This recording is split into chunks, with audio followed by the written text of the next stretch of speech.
Hey everyone. So we're just doing some PvE today.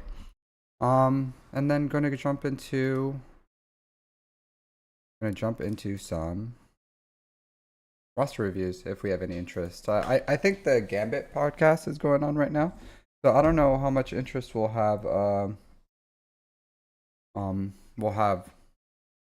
with with roster reviews or anything. But yeah, but we're just gonna have a chill stream. Nothing too crazy going on. I'll probably do my raid as well. I'll do some conquest and then I'll do some raid. And then yeah, just go from there.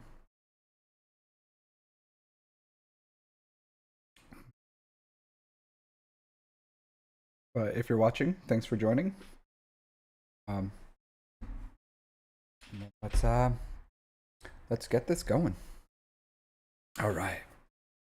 All right.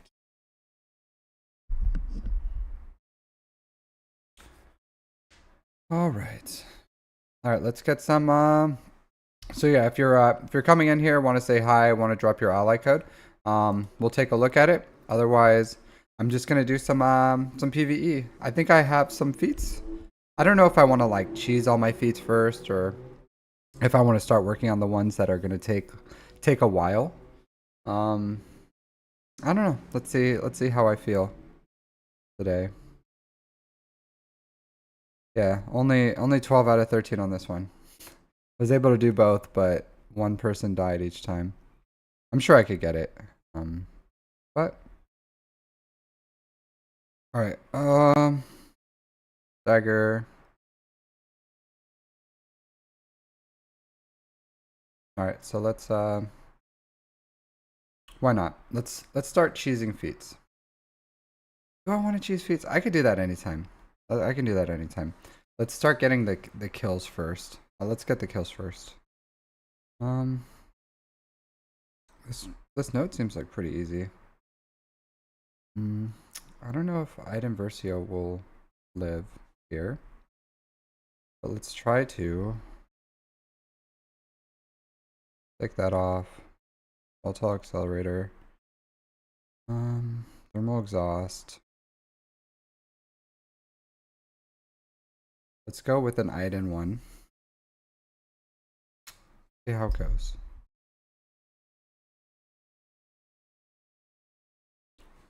I foresee things going not well in this with item. Man, the item one is so annoying. Mm,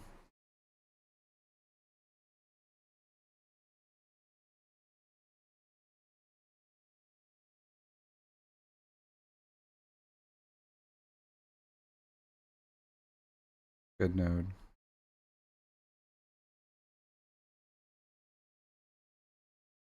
This is pretty decent, actually. I won't be able to kill Pablo if I go with this. Well, yeah, I could actually.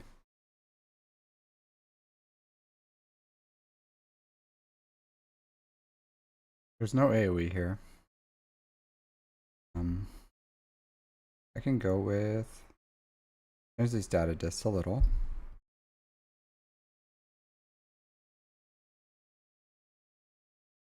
That a thermal exhaust, I will go with Voluntary Vanguard. Yeah. All right. And then I will start working on these clone trooper feats.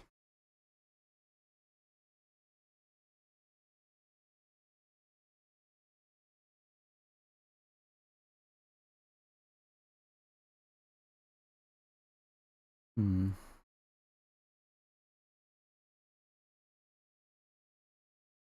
Actually, I haven't. Yeah, 5 minutes isn't a long time. Um, let's go clone troopers.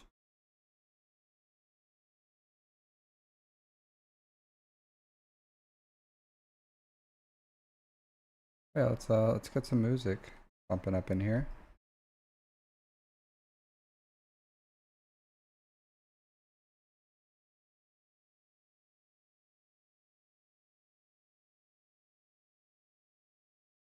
Yeah, these I have to do some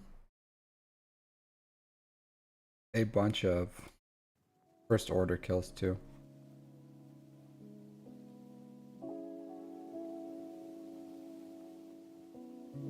I can do those anywhere though.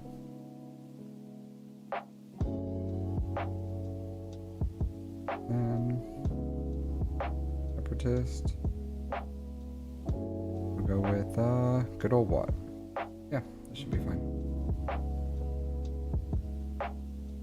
See if I can keep what's his face alive.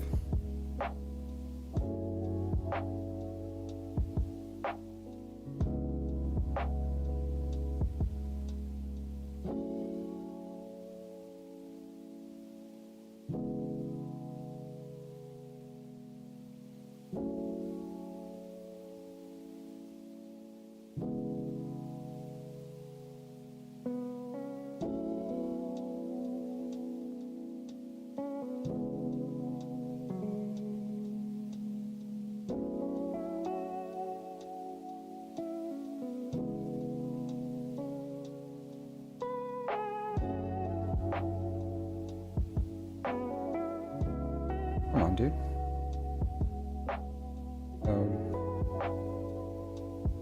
You're just gonna die anyway, so I guess I'll just try to kill you.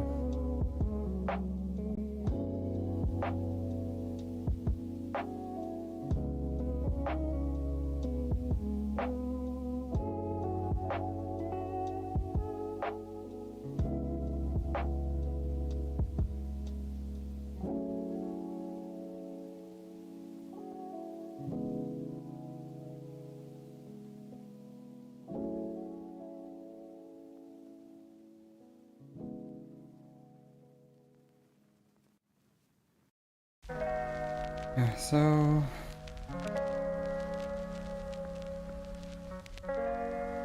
just gonna keep doing this until I get a Rexolate.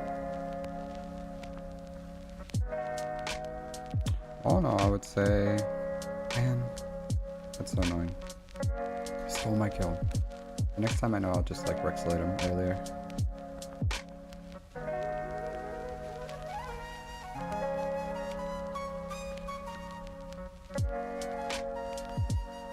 Yeah, it's gonna be so slow. Yeah, or 3 or 4 a.m. 3 or 4 a go isn't the worst.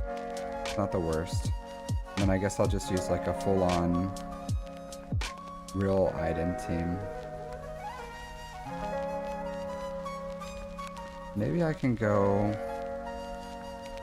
no volatile accelerator.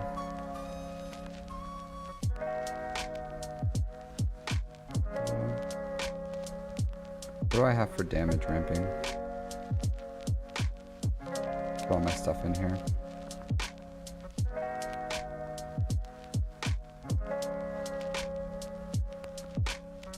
Hey, Randy.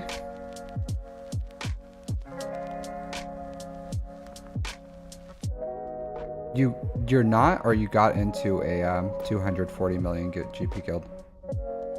Yeah. Hey, Hey, Randy. Yeah, I'm super happy. Yeah. So, that's what I like about. Okay, that's what I like about doing this streaming. Because most people they just like look at your account and they're like, hey, you should farm Ray, you know, and you're like, okay, thanks. I know I bought the Lightspeed bundle and I should farm Ray. But I like to go, you know, a layer deeper and try to help your overall like Star Wars Galaxy of Heroes experience. And, you know, like, hey, thanks for coming back and telling me, because, you know, being in an active guild can completely change the game. You know, they have a Discord, right? Like, you join their Discord and you're like hanging out with them and everything.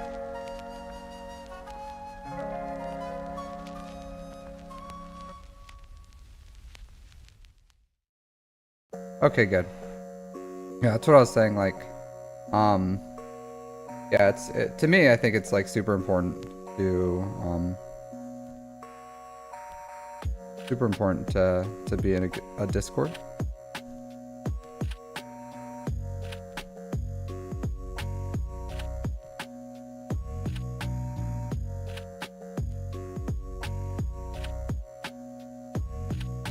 So I am doing, I'm doing my feats right now. So I've completed Conquest, and I'm just working, hey Raptor Savage, how's it going? Thanks for hanging out with me, guys. I really do appreciate it. Whoa. What does it, oh, hello. Hey, hello to you, Raptor Savage. Yes, I appreciate you guys hanging out with me, so. So yeah, so they've been around for 5 years, so I'm glad you found a good guild.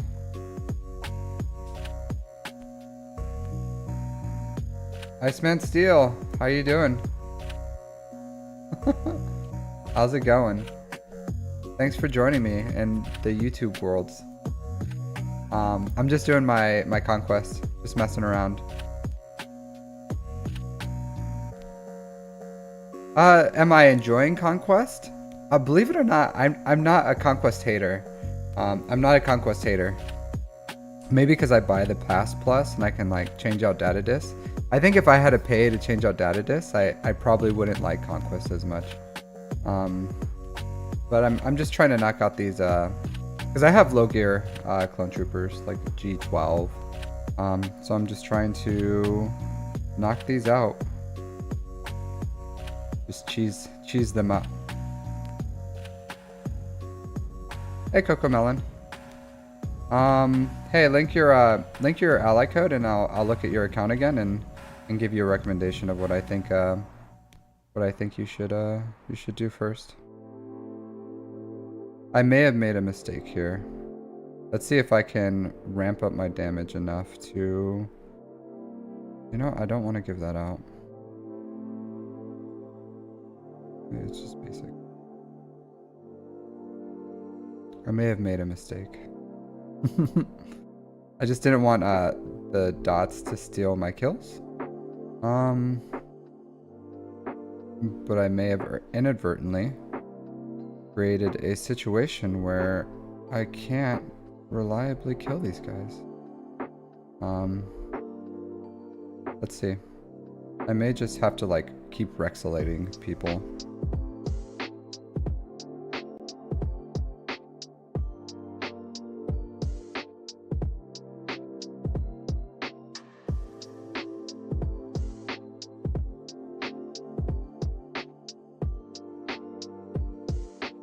R7 your Kylo Ren. Excellent. Excellent.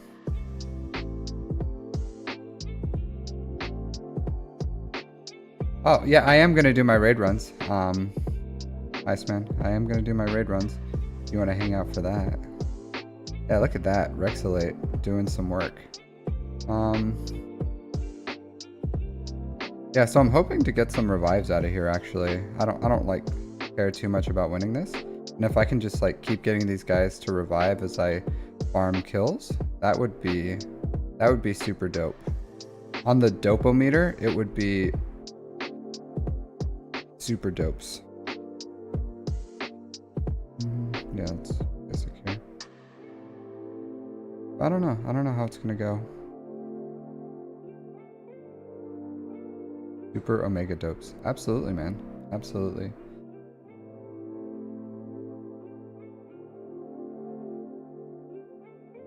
But I appreciate I appreciate everyone coming out, hanging out, enjoying their time. I don't think I'm gonna get any revives just because this guy is being difficult because I keep inadvertently fearing him, so. And C-3PO doesn't want to come out of hiding, so.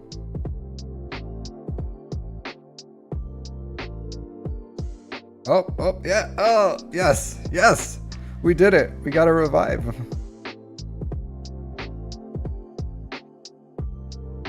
It's free money right here.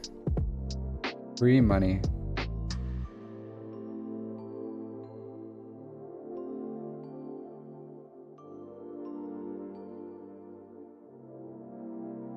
Can I get C-3PO out of stealth? I'm gonna probably just have to kill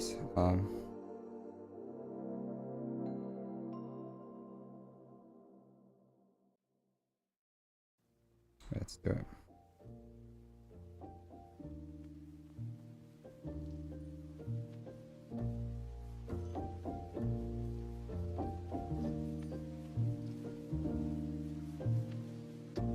Just doing my best to farm some kills. Farm some kills. Conquest, super engaging content, isn't it? You're like, oh man, look at this guy beat on these bears with these low gear clone troopers. Yeah, five that one. Not the best. Not the best. Yeah, I guess I could do some, let me look at Coco Melons. Give him a quick recommendation. And then I'll do some, do my raids real quick. Since Iceman Steel wants to see my raids, how I do with them, how I roll. I hope you guys don't have motion sickness. I hope you don't have motion sickness. Sometimes I do. Do you know what helps if you have to do this raid with motion sickness? You look at like the bottom right hand corner and you just don't like focus on everything.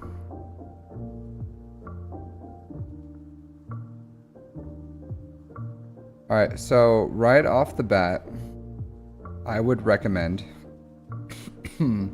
Coco Melon. You only have one Omicron? You have the one?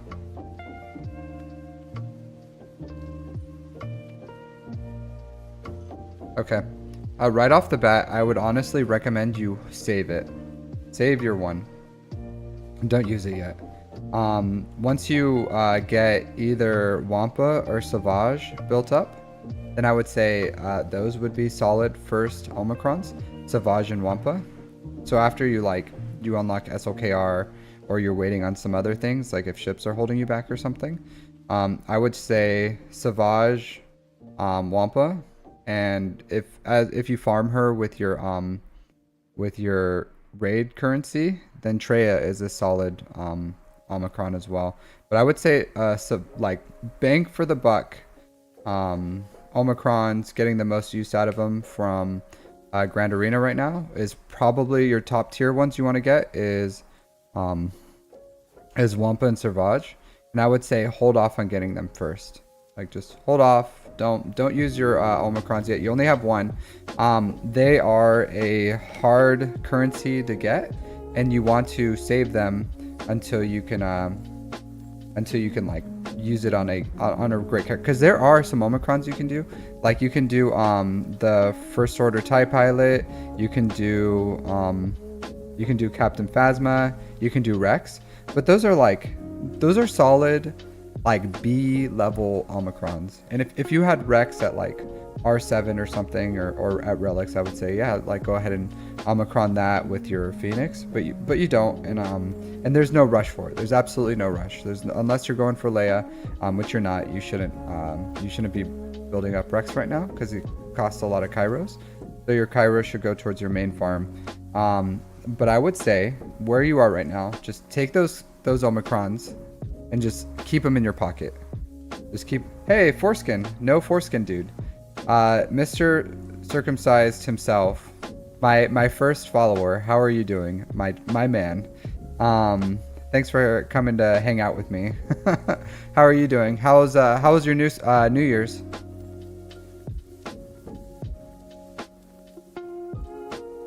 Yeah. yeah, I know. But yeah, just save those Omicrons, Coco Melon. Once you have Wampa or Sauvage at gear 12, then throw an Omicron on them. They'll do some great work for you. It was great. So I like the wife and I went to bed early. We woke up early and then we went and watched the sunrise over in Okinawa, or like on the beach. So it was beautiful, a relaxing New Year's Eve and then New Year's, and we had living on a subtropical island in Japan has its benefits. It has its benefits, and one of those benefits is I don't know, chill days. It'd be like it's like, I guess, living on Hawaii, but Japanese people instead of Americans, and then there's not as many tourists. Like there's still tourists, but it's hard to tell, and they're not like as obnoxious as like the Hawaiian tourists, I imagine, are. So it's a great life, great time. I think the military does a not good job at advertising like the kind of lifestyles you can have in it, because they can't be like it's all rainbows and sunshine, because then you go to boot camp and you're like, someone lied to me. So I made a mistake. I made a big mistake, you know? So they have to like advertise all the negative parts of the military. And then, or like the hardship parts. And then, you know, you get through the hardship parts, and then you have like an excellent time if you do this, if you stay, because I've been in the military for 16 years. Like my quality of life is not, it's just like a job for me. It's just like any other job. You know, just like you guys probably wake up, do your job like normal people. Like I just wake up, do my job like a normal person, almost like a 9 to 5. So if you know Dolly Parton, 9 to 5. So yeah, get your beer goggles on. Let's go for a ride on this magic carpet ride. So are you guys familiar with because all you guys, even if you're in like lower tier guilds, even beginner guilds, should be doing this raid. So I'm sure you guys are familiar with the concept of what I'm about to do here. But this is what you want to do. You want to pair Imperial troopers with rebels. Or you've never done this before, Randy? Oh, well, you're in that new guild, so strap on, buddy. They're gonna take you for a wild ride to yeah, that guild was horrible, Randy. I'm super glad you were able to get a new one. I hope you don't suffer from motion sickness. I'm about to take you on a wild ride. But yeah, pay attention, because I'm gonna tell you what I'm gonna do here, and I'll explain as I'm doing it. But it's super easy. Super easy. I can explain it once, and then you'll like never have to think about it again. And I'll even like click through the buttons real quick and explain it to you. All right, so Han shoots first, so you got to shoot first. So boom. Can't do anything about that. All right, so if you see here, stack of evasion, repair, and damage on self. And then here, remove all stacks of damage. All allies gain stacks of jam. So anything that has jam, you don't want to I'll show you. Chewbacca sucks on this raid. He's a crappy raid character, but you don't want to do jam, right? So this middle button right here, that's jam. You don't want to do that, because jam, I should probably record. I can like clip my stuff. Do I want to record it? Nah, I'm good. All right, so you don't want to jam, because jam will give you weaker characters, and the whole point is just to survive as long as you can while killing as many as you can. And then this enrage meter right here. So enrage, so you just earn enrage, and that's really what the cap is. So you'll just go until it enrages, and then all your guys will die. So when you give weaker characters, you're lowering the potential score you can get. So don't use this jam button. So if anything says jam on it, you get stacks of jam. Don't use jam. And then anything here where it says gain stacks of evasion and repair stacks, especially for all evasions, this is like the best one. So you're going to use that one. And then same thing here, you're going to use evasion. And then this like scales looking one, or like 2 cojones. So the cojones looking buff here is evasion. So the cojones, you're going to stack those. So you want to have massive cojones. If you don't know what that is, it's in Spanish, so you can Google it. So you're gonna basic here. Yeah, massive cojones. So you're gonna basic here, right? And then I'll read this one because I didn't read it. So see, gain stacks of jam. So pretty much I know for these characters, every time I can, I'm gonna use this third ability. And if I can't use that third ability, I'll use it would be Mr. Circumcised, who takes it to the Takes it to the dumpster. And then so so you always use things that give you evasion, or stacks of what do you call it? Yeah, stacks of evasion. But Imperial Troopers, when they use basics, they send all their they use all their stacks of evasion. So whenever they use a basic, see how he has like no stacks of evasion, but Han does. So I'm still using the third stack because I'm giving evasion stacks to Han. So Imperial Troopers on their basic, they deal more damage based on how much stacks of evasion their team has. So I'm stacking evasion, and once I stack enough evasion, if I need to, I can just use basics on Piet. But that's the progress. See how Piet, when he like shoots someone, they die. Like, it's because all my damage is done by Piet.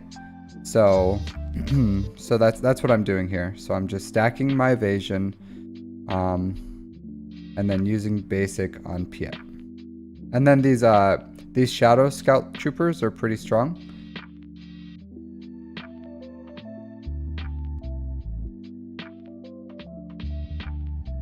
Try to get him out of here. Yep.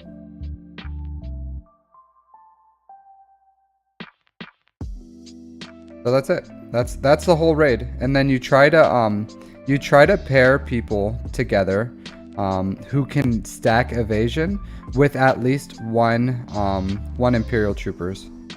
So that's ideally, in the ideal world, that's what you want to do. So I keep stacking. As 58 stacks of evasion. It's massive. So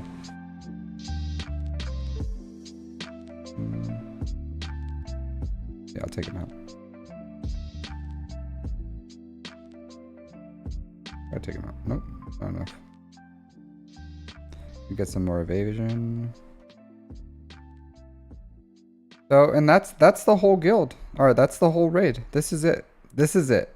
And then you're just trying to pair them as well as you can, so that you can have an idea. So, and you're trying to like just get as much damage as you can, and then over 2 million.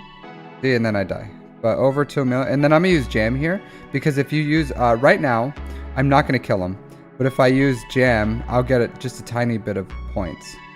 So, and that's it. And over 2 million was my goal for this team. So I'm just gonna go ahead and lock this in. So boom. That's it. That's it. That's the raid. And then rinse and repeat 7 more times. So, and the hardest part is finding, yeah, and that's it. Like, and if you do it on manually like that, the key is if your team dies, restart. So if you don't get to enrage, so that enrage that I showed you at the top there, if you don't hit enrage, then you should restart. And then if your teams aren't hitting enrage and you keep trying, you could just like try to mix up the teams so that you're hitting that enrage. Because as long as you go to enrager and you try to like maximize the relic levels on all your characters, that's like the secret to, it's not really secret, but that's how you maximize this raid. That's it. All right, so let's do my R7 ones. I think I just have one. Yep, this is my R7 one. So for this one, I don't have an Imperial Trooper, so I'm not gonna hit like 2 million or 1.6 million or something. My goal is like over 900k with it. Yeah, and then the same thing, just evasion. I'll hit it, and then I'm pretty sure he does all jam. Yeah, he does all jam. So I just basic with him. So for this team, I just basic on Luke, and then spam this evasion one and basic on C-3PO. Yes, Imperial Troopers are the damage dealers. Of this raid. If you want to like maximize your raid potential, and even if you do like low gear and you pair your super low gear characters, as long as they qualify for the raid, then you're gonna do well. So if you can do that, so that's it. Like, so pretty much for every character you get, you try to maximize evasion, and then you don't do anything that has jam on it. You don't, if you can get good participation as long as you have them at 5 stars. As long as you have them at like 5 stars and just some mods on them, then you can get good damage on them, or get good points, because it's if you can get like 200k even with like low gear trash characters, so you can do really well for yourself if that's all you have.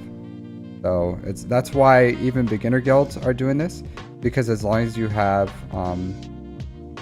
plus, what is it, 5-star characters, then you're gonna get the participation you need to make it worth it. So yeah, and you guys just need like the 35 million box, which is super attainable for any new player guild. I'm sure at 200 million GP, you guys will be hitting that plus maybe more. So yeah, like I think, but that's the raid, you know, like in a nutshell. But this enrage right here, this is what you need to make sure you're hitting enrager every single time, and that's it. That's what you do for this raid.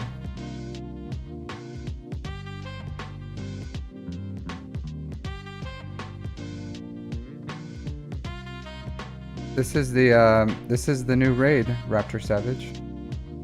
If your guild isn't doing this, then you should reconsider being in your guild, because every guild in the game should be doing this. The point system for it is so generous that even the newest of new players can realistically do really well in this and get good participation, and that'll help you guys get higher level relics. So if you're in a guild that isn't doing getting higher level relics, then you're in a guild that is holding you back.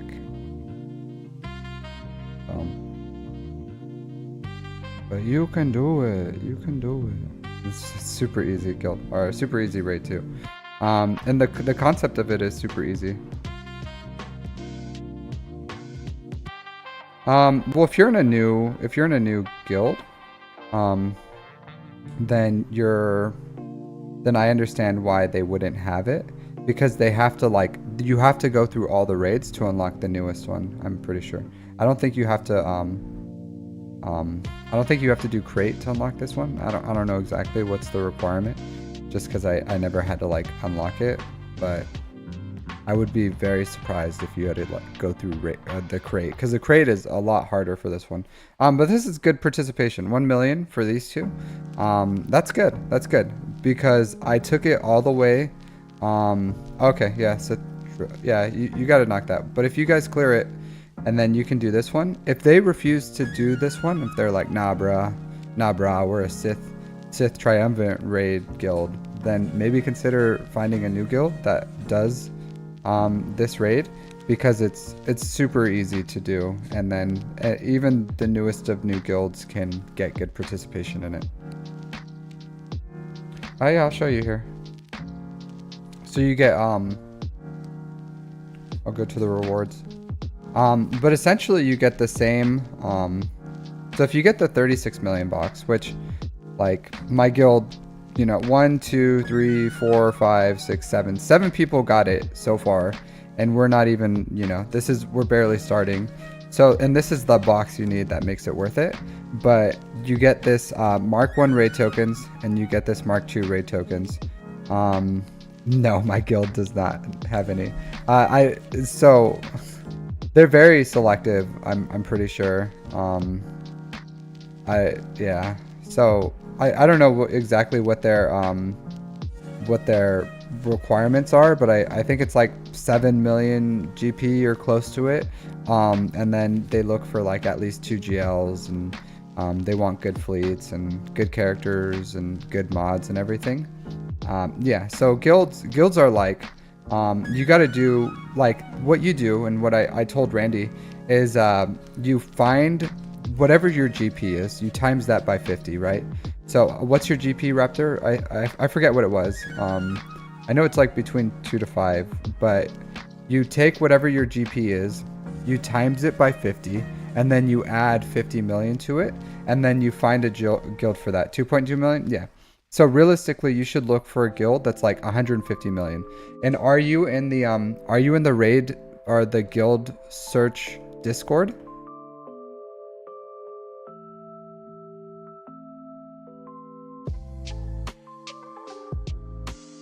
Okay, here. That's the Discord for it. Go ahead and go in there. And then, so if it's this guild Discord. So you would be looking in this range pretty much.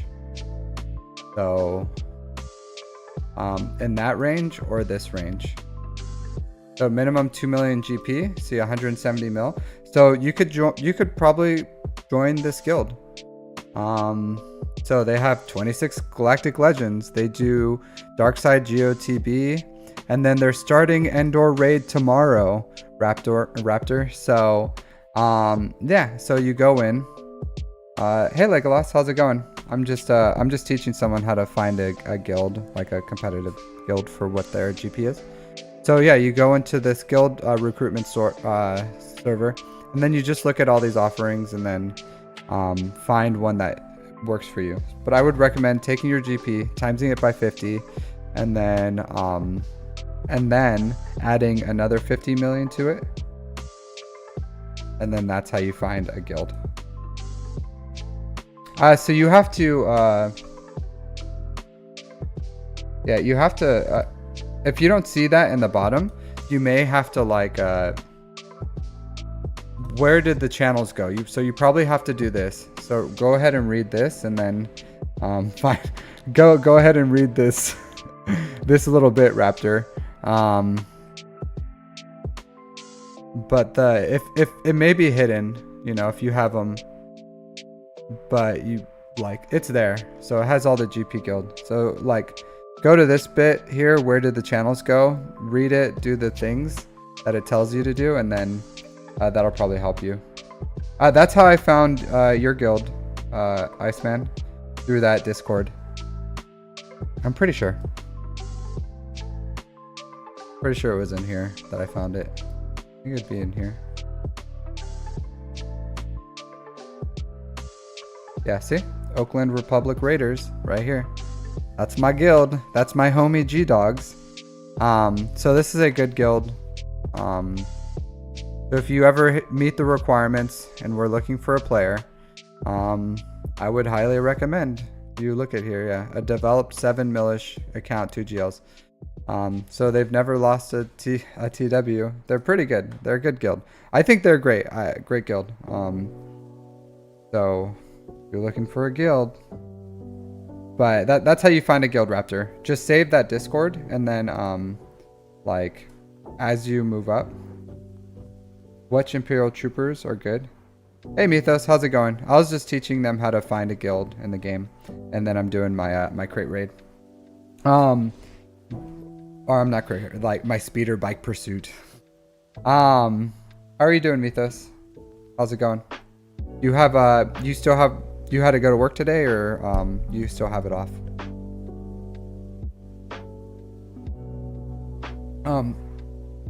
Good Imperial Troopers. So Iden Versio's good. Veer's Troopers are good. Tomorrow? Yeah, tomorrow I have work too. Yeah, Veer's Dark, Gideon, Piet range, yeah. So if you're looking just for the raid, the raid though, Gideon, Veer's Dark, range, Piet, Iden are all good. I would still get Dark up and running too. You're back at work today? Yeah, that's unfortunate. But life goes on, right? Life goes on. It's just a yeah, the never-ending grind. Life is a never-ending grind, and work is sadly a part of that grind. All right, let's jump down a tier. See what I got going. Nope, no R5s. All right, this is where it gets real sketch. So this is what Wookiee bought offered me to do. Oh, nice. Time and a half. That's great. I don't earn time and a half. I earn, I don't know. Nothing. Just salary. They give me what I get, and I'm thankful for it. Yeah. All right. So, yeah. So pretty much again, just stack. I don't have any Imperial Troopers here, but do everything that doesn't give you jam. So basic on Chewbacca because he's garbage. Yep. And then basic on Chewbacca because he's garbage. And then yeah. So those are the abilities I'll use. And that's Iceman. I am currently. I'll show you my farms real quick. I have Inquisitors. Iceman's roasting me over here. He may say he's the Iceman, but he's turning up the heat on me. So I am. Inquisitors are on the plan. Yeah. So I'm farming Jabba. I'm farming Jabba. I'll have Jabba. I'm gonna start ticket farming for Jabba in like 2-3 weeks. Really, even sooner than that, I think. So this raid will get me my last relic character, and then I just have low relics left. So 3 characters to relic 3, 1 character to relic 4, and then like 1 more character to relic 5. No, I'm just kidding. I'm just kidding, Iceman. I'm just kidding. It's a joke. So I am gonna finish JML before I do my Inquisitors, but I'm shard farming my Inquisitors right now though. So I'm shard farming them all. I have them almost all at 7 stars. So pretty soon I'll have them at 7 stars. And by the time I finish having them at 7 stars, I should be done with my my JML and my Jabba farm, because I have all the Kairos. I pretty much have all the gear I need to get like Jabba, unlock Jabba, relic Jabba, unlock JML, relic JML. So it's going to be a really quick turnaround for me to start working on my Inquisitors, just because I have like a lot saved up right now. So but I don't have the Kairos for the Inquisitors saved. So as I'm ticket farming, oh man, did I just jam right there? Was that a jam one? I don't remember. I don't think so. So yeah, so as I go through and I work through and get my stuff ready, I'm gonna finish Jabba, finish JML, and then go into Inquisitors. No, you shouldn't. I was just kidding, Raptor. You should join whatever guild. So read the guild. Read the actual like what the guild talks about themselves, and then find a guild that you like that fits what you're looking for. So I can't give you a recommendation because you have to find whatever suits your playstyle. Because if you're more casual, find a more casual guild. If you're more active, find an active guild, you know. Or if you like TW, find a guild that likes TW. Or if you like, you know, TB, find a TB guild. But you have to find a guild that matches what you're looking for. Because I can't tell you what to do, because it just like it depends on what you want to do in the game, and then that's how you find a guild. And then if that's how it goes, you know. Like I can't give you that recommendation. That's a journey you must go on your own. I can't go on that journey with you. But once you find a good guild, you know, it's super easy. I would say like, hey, don't like move guilds quickly, because there's a raid timeout, so you can't participate in raids until you for 2 days afterwards. So like if you keep like changing guilds all the time, it's gonna hurt you in the long run, because you're not gonna get like that raid income is huge. It's huge for getting your pretty much from gear, I don't know, 8 to gear 13. That's where you get all the income for that. So you gotta do your best to get that. Isn't this like a garbage team, you know? Like look at this participation they're giving me. I gotta go for this guy. I don't think I'll take out the big Mama Jamma. Oh, so I'm doing 3 this time because that's like to maximize my I don't have an Imperial Trooper at Relic level 3. So if I had an Imperial Trooper at Relic level 3, I 100% would like be using him. But I don't. Oh, come on, let me take it. Oh man. I think I could do that a little better, honestly. I'm gonna retry that one. So that's why, because this is a garbage team, but I don't have.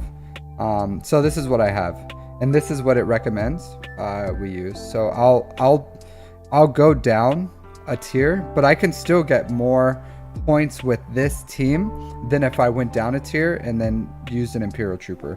So that's why I'm using it, because I can get like 600k participation from this team, and that's still more than if I like went down a tier and then it's like 600 is max. So I can already hit the max with this, but I like these aren't good raid characters like Chewbacca. Chewbacca is a wonderful character, like amazing, puts guard, assists, he's like core for CLS, he helps with Smuggler's Run 2 for Jabba. Fantastic character, but in the raid, he's absolute dog. He's just garbage. Like you just basic with him. He's just basic, and that's all he's gonna do. And he's gonna do absolutely nothing for you except give you like, he's gonna be a body. So that's why I'm using 3 instead of 2. Is because the higher I'm just trying to maximize my points for what I can do. So yeah, you just gotta maximize your points. I'll try to do this one more time. If you have a question of like what buttons I'm hitting and why I'm hitting them, I can explain it again. But pretty much I'm just avoiding jam and hitting anything that gives me evasion, essentially. Actually for this one, I'm just gonna I'm gonna auto basic, and I'm gonna see how that goes. So I'll just auto basic, and then I'll see if they even survive. So maybe I can auto basic, and they'll do better than what my other ones did. So let's see how that goes for me. Because again, this is a garbage team. So if they can give me 600k participation, then I'll do it. But I think with auto basic, they may not even they may not live long enough to hit and rage. So let's see. Let's see if this is better. You got to kind of like play around with these things to see what's the best participation you can get. But if I had an Imperial Trooper in here, 100% I would want to get as many stacks of evasion as I can, so I can like ramp my damage with that Imperial Trooper, because they use, and the reason why you want to pair an Imperial Trooper with a Rebel or Ewok is because Ewoks and Rebels don't lose their stacks of evasion. So when Imperial Trooper uses their basic, they get rid of all their stacks of evasion, and then they do more damage depending on how much evasion the team has, but they get rid of theirs whenever they do it. So if you have a character that doesn't get rid of their evasion and you can just like ramp that up, then Imperial Troopers like hit super hard, and then you can maximize your participation here. Yeah, so see 546, not great. Not great. Let me try just normal, I'm gonna try just normal auto and see how that goes. Maybe that'll be better. I'm just saying what's best, you know. I don't know. This is not a great team. But my goal is above 600k. So I played it manually. I got like about the same participation because this is a garbage team. I'll play it with all abilities on random and see how it does for me. I don't know. I don't know. Maybe you guys know, but I don't know. But this is what WookieBot told me, and I do know this is the best this is the best I can do at this tier. And even if I like, these characters are like, hair is good, but this is the best I can do with what I have to get the best participation I can get.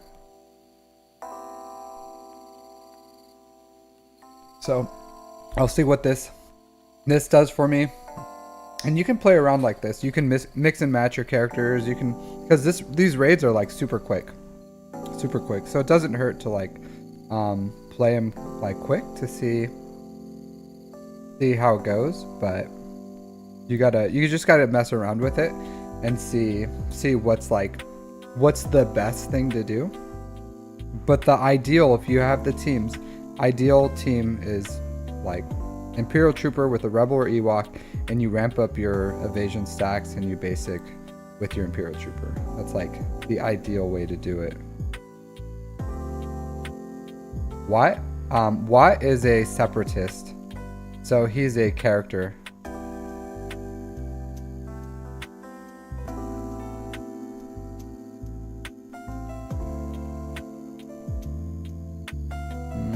Can you do something here?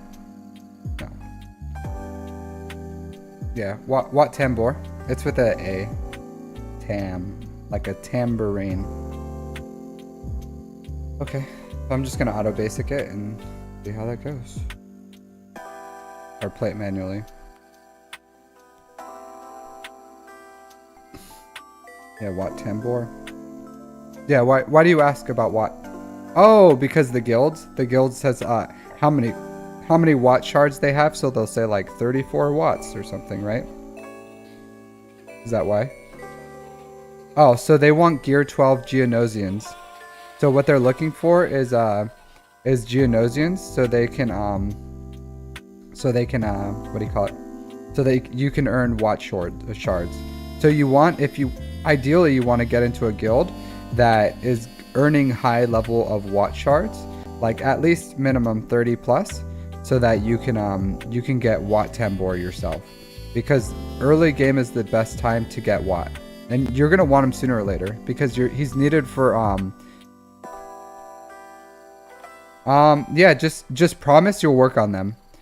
So if you join the guild, just tell them like, hey, my geos are not up to snuff, but I'm working on them right now. So, but then you got to work on them.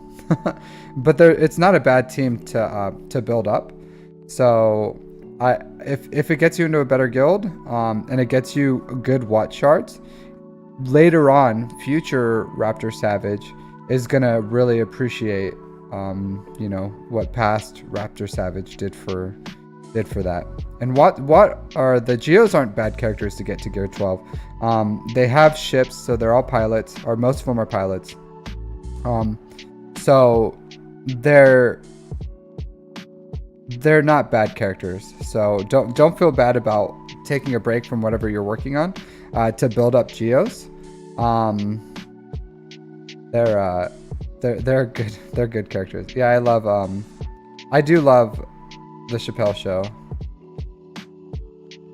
Like that was peak when I was I don't know if I was in like junior high or high school, but that was peak memeing. Like before viral was a thing, like people were just like saying his sayings from his show, because he's hilarious.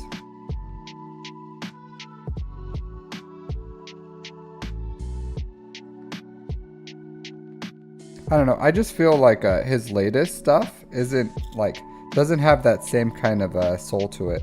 It has that like, I need money, so I'm working right now, but I'm not like too happy to be working feel to it.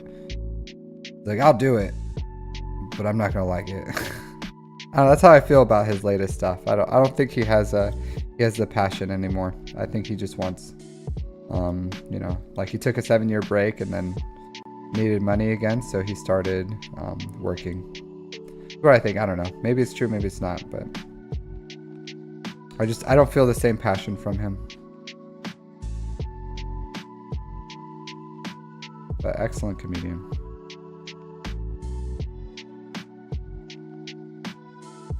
Yeah, This raid is not.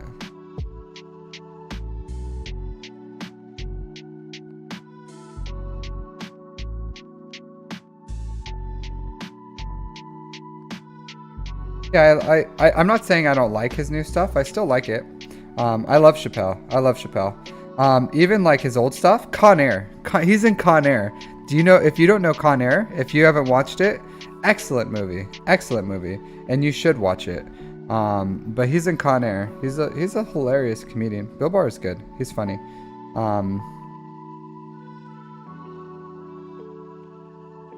Yeah, Nick Cage. Nick Cage is, yeah, like in Gone in 60 Seconds.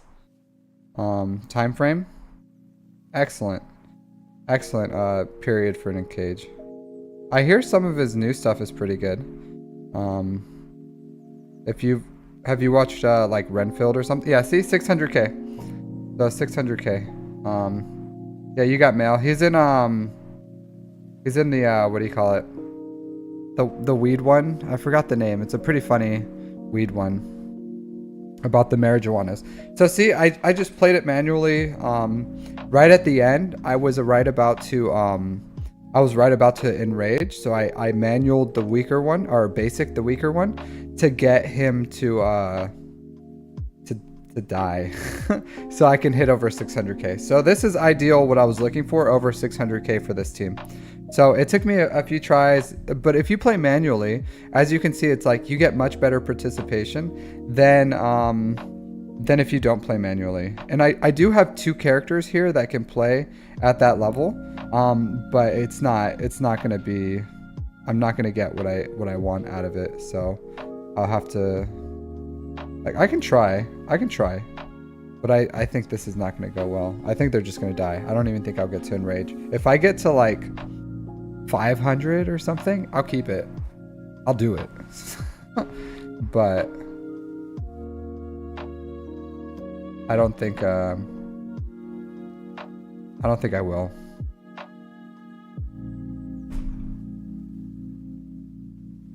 I think they're just gonna die.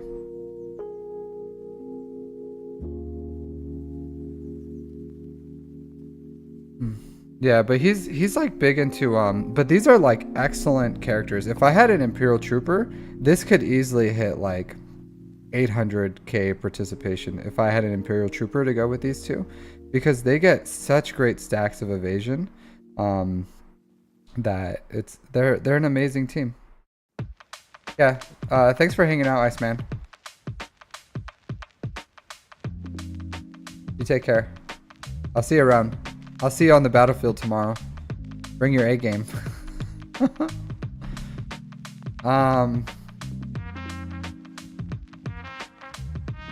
This is going okay though. I don't hate this. Maybe I'll keep this if they survive. But their damage stacks is getting like super low. I don't know if they're gonna go the distance. You know? Yeah. See how he's dying.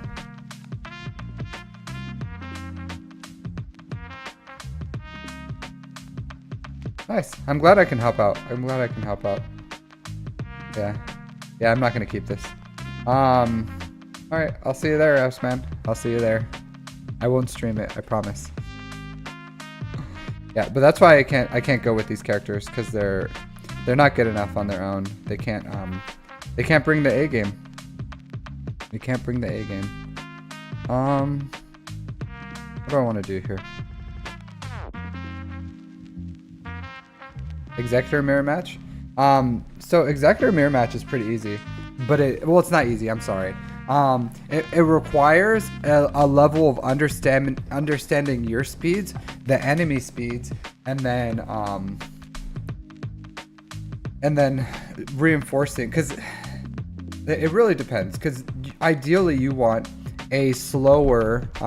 You want to be slower than them, which is like counterintuitive, because it has to do with cleansing the mark off Razor Crest and keeping their Razor Crest marked, and then you come in and reinforce with your I forgot the Old Republic ship, but you reinforce with that Old Republic, the Karth ship, and then they can't get contract. You can get contract, and then you alt they can't ult, and then you win. But it requires like, because you can lose your Razor Crest and still win the mirror match. But it's all about like getting to ult first and then having enough to kill their Houndstooth, and then not like going all in on their Houndstooth before he like they get a heal off. So you know, it's just, you gotta, I would recommend Bit Dynasty. Bit Dynasty has some great like, and you can Google like whatever star your executor is, and then like 4-star beating 7-star executor or 5-star or whatever. Training droids, it's just time. It's just time.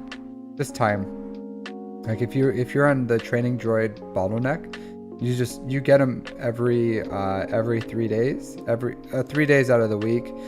You get them for when you like sim fights and stuff, and you just like, you acquire them over time. You also get them for there's the training droid event that happens every so often, and you just acquire them over time. Sooner or later they stop becoming a bottleneck, but like they're a bottleneck in the early game.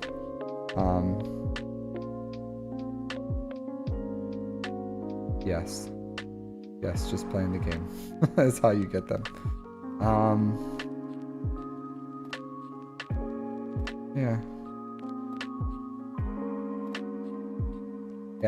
But you just gotta like be smart on who you're bringing up once you hit that bottleneck.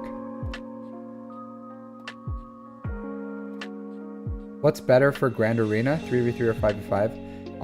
I don't know what you're asking here, but most people like 5v5 more than they like 3v3. So I would say 5v5.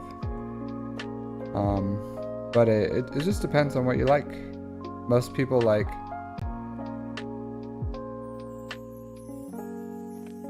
People like 5v5 a lot more than they like 3v3. It's not even close. It's not even a question. You know. It's like saying, what do you like more? Like Raptors. Yeah, what do you like more? Do you like filet mignon or you know, tofu? You know, maybe some people would be like, give me that tofu, baby. But 90% of the world's gonna be like, give me that filet mignon. But you know, there's some people who love tofu and they're just like, nah, I don't want that. I don't want that filet mignon. Give me that tofu. But it's not even close. It wouldn't even be close. You know, it'd be like 95% of the world says, give me filet mignon. So it's kind of how 3v3 and 5v5 is. No, it's not. It's not. Don't buy those crap packs. Just farm your just farm the shards. You'll get them. But no, it's not worth buying that pack.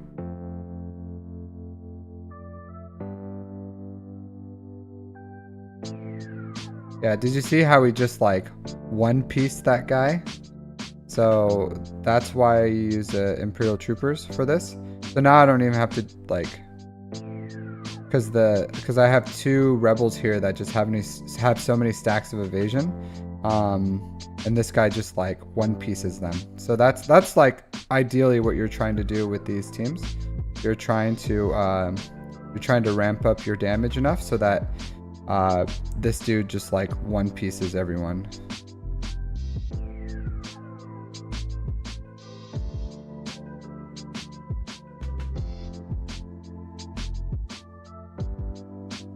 Oh no. Okay. Well, whatever.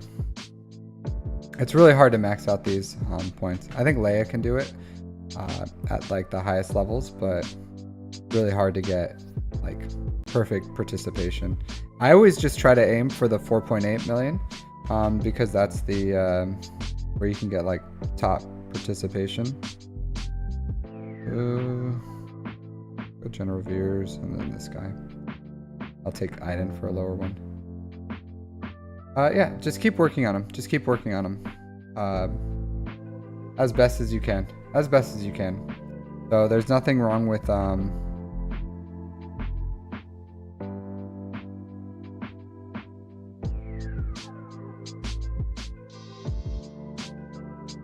Yeah, so with this one, I have to go with 2 Imperial Troopers, just because I'll play around with like 2 and 1, but if I could probably do this with 2.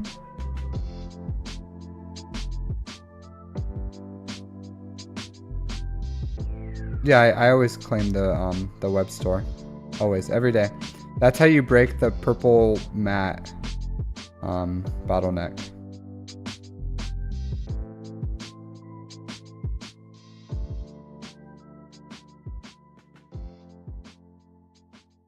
But you should always claim it.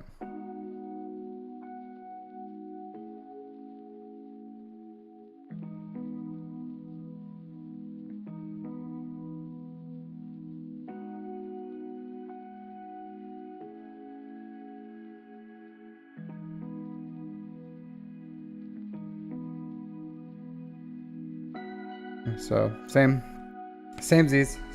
You just avoid everything that has jam on it. Things that give evasion, you use that, and then that's it. That's the whole process of this.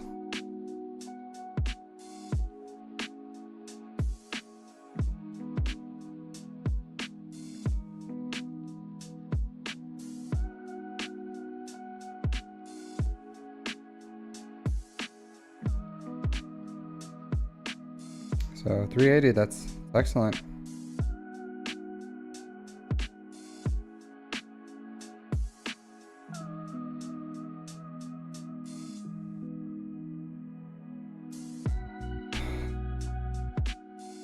So I don't have like excellent gear on these.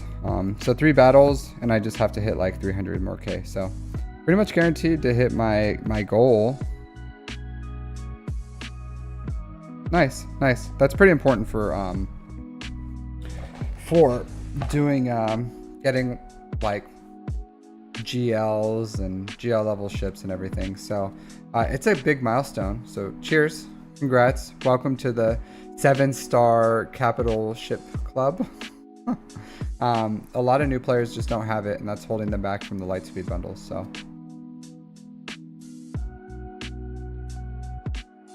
yeah, it's an important milestone. It's an important milestone. So you gotta hit it. Gotta hit it.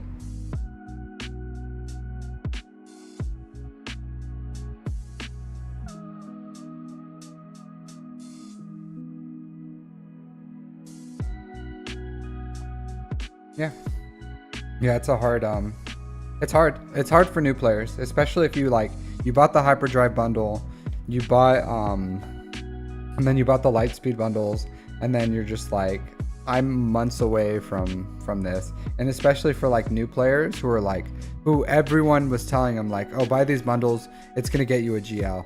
And then you buy the bundles and then you're like, what do you mean I'm like 6 months away from having a GL, or 7 months or whatever?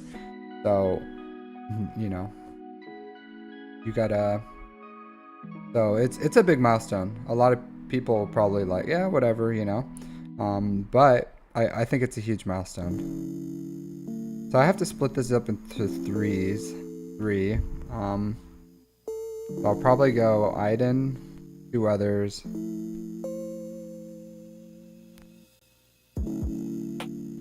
Yeah, nice. Yeah. So yeah, because that was a good. That's a whole calendar, like a whole months-long calendar. So that's a good calendar. Nice. Yeah.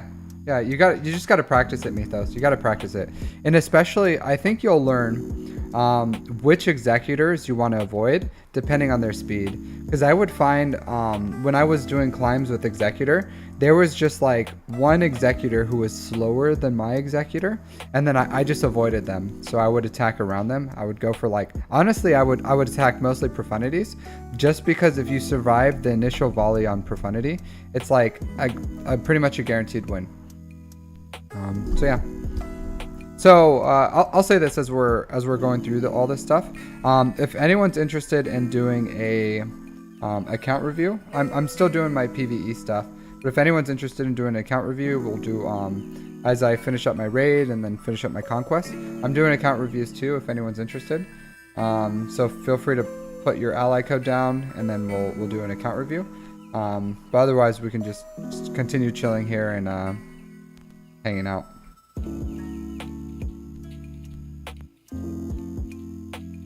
No, they're not all Cantina stores. Yeah, I love doing reviews. I love doing reviews. They're fun. I would have to look, Raptor, but you can. I'm pretty sure we can. Oh, the Cantina energy. You can. I would have to look, but there's things online where you can research where you can like access all these things. But I would have to like see. Off the top of my head, I don't remember. But I know because it's been so long since I farmed them. I'm sure they probably like maybe they've even changed where they're located. Because sometimes they like move them around. But if you can see what I'm doing here, I try to put a rebel that doesn't have the ability to stack their own evasion with other characters that can have them stack evasion for them. So Aiden and Chirpa can give evasion stacks to their teammates. So I'm using characters that can do that. So that's what I'm doing here, or how I maximize. Like I'm trying to maximize my characters, is try to place characters who can stack evasion with those who can't, so that you can still. Because I have like 41 stacks of evasion on a character who can't stack evasion on himself. So that's why I did that. So. Just, you know, food for thought if you want to. That's how you like maximize these low gear ones, is you try to like get teams, because like, hey, this is like a trash tier team right here and they got 250k participation. So that's how you maximize these things.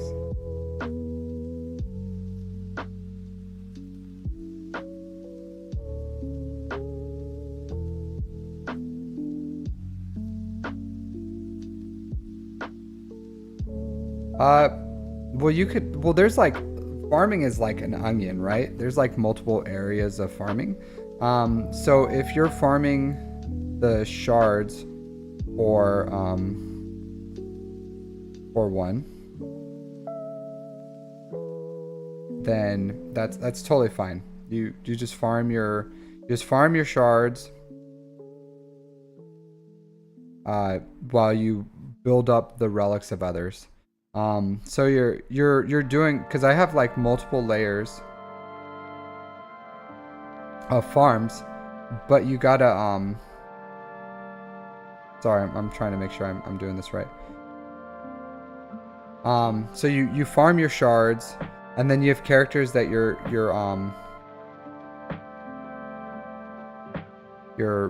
building up your. Sorry. So yeah. So you shard farm, and then you have that's not like, you're not actively farming that, but then you have characters that you're taking from like gear 12, all the way to like that don't require Kairos. So that could be a separate farm, but your Cairo farms should be you should only have one farm for Kairos. Like if they require Kairotech, then you shouldn't be farming multiple things that require Kairotech. But if you're farming like shards, that's not technically a farm. You're getting ready for that farm. And then you if you have characters that you're waiting for Kairotech on them, then that's fine. You can build up some other characters that don't require Kairotech and build them. So there's like multiple layers of farms that you can do. That's not necessarily gonna slow you down. It's just, they're different resources.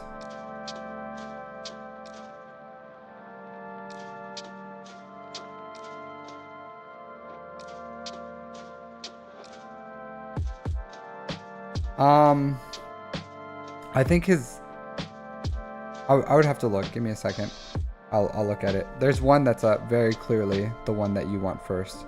I just off the top of my head I can't remember which one it is, and I don't want to tell you the wrong one, and then you get the wrong one, because there's one that's like you absolutely want first. So give me 1 second, and then after this fight I'll go look at Palpatine, and then I'll give you an honest answer for that.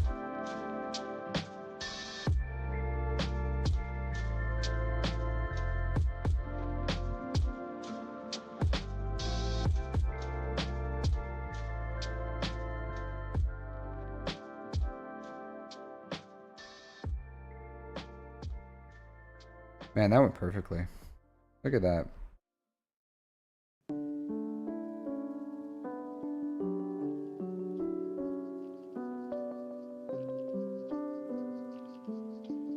$279 out of 300. That's excellent. Excellent. Go ahead and submit that. Alright.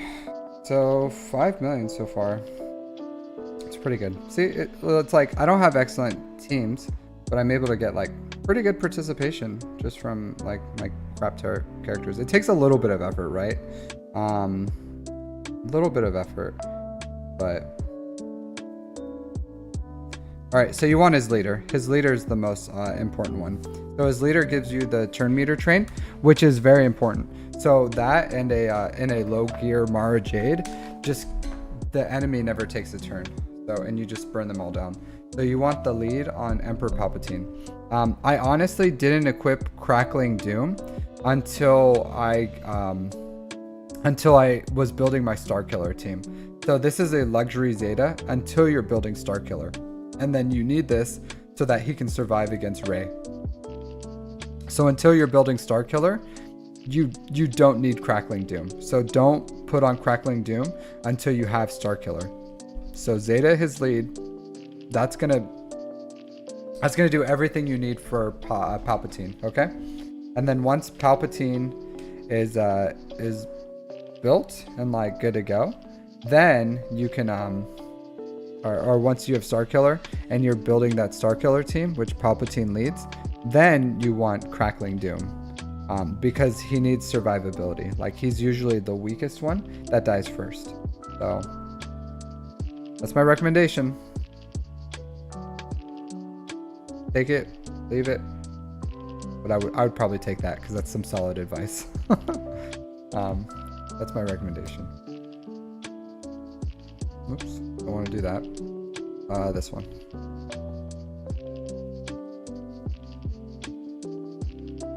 All right, yeah, let's do my last battle. Yeah, sure, let's try these guys. See how they go. Yeah, no, not the unique. No, you heard wrong. You heard wrong. You heard absolutely wrong.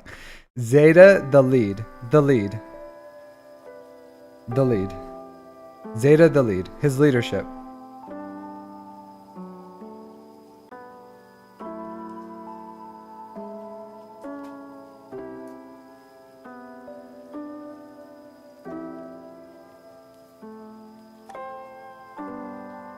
Yeah, his leadership, please.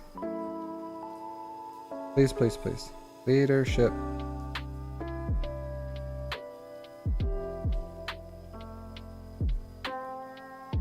Yeah, so the unique use Zeta after, once you have Starkiller. So it's only important once you have Starkiller. So don't only Zeta the leadership. That's it. Until you have Starkiller. So once you build a Starkiller team, then you can do that. But it's gonna be a while.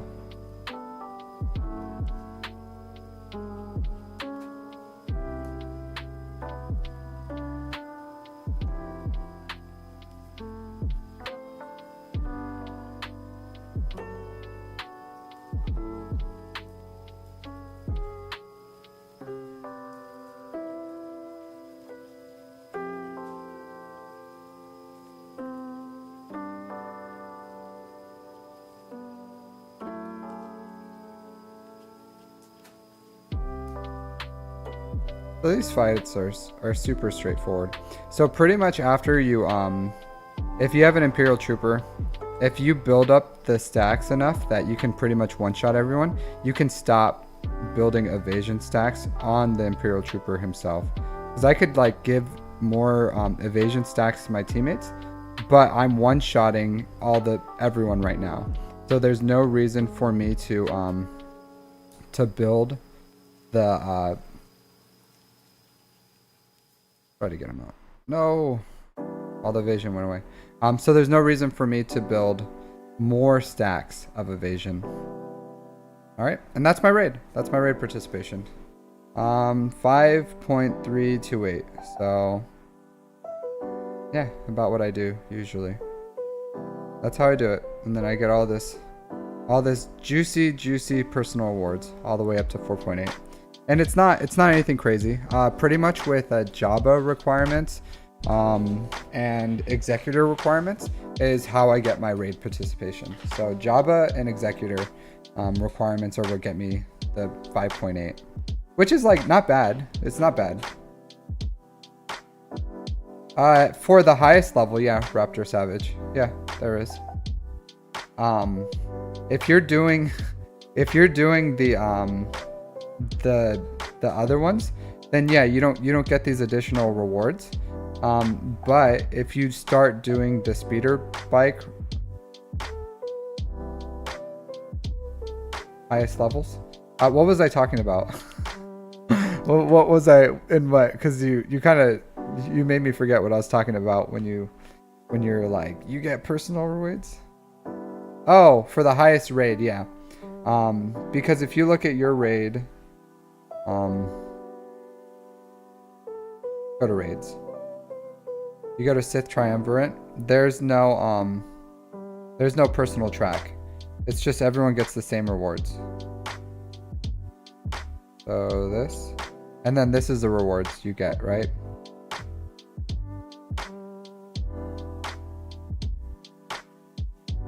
So, but if you look at what we get over here in the in this one, which you guys can do. No, the personal rewards are based off your performance. So your performance. So how well you do. Because there's the guild rewards right here. So see this right here, guild rewards, and then personal rewards. So so on the left hand side right here, guild rewards, personal rewards. So the guild rewards are these. So if your guild gets the third box, you can see it's already like double what the heroic rate is, and then this is more than double what the heroic rate is, and then you start getting these MK3 raid tokens, and that's how you get relic material for higher level relics. So yeah, this is what you want.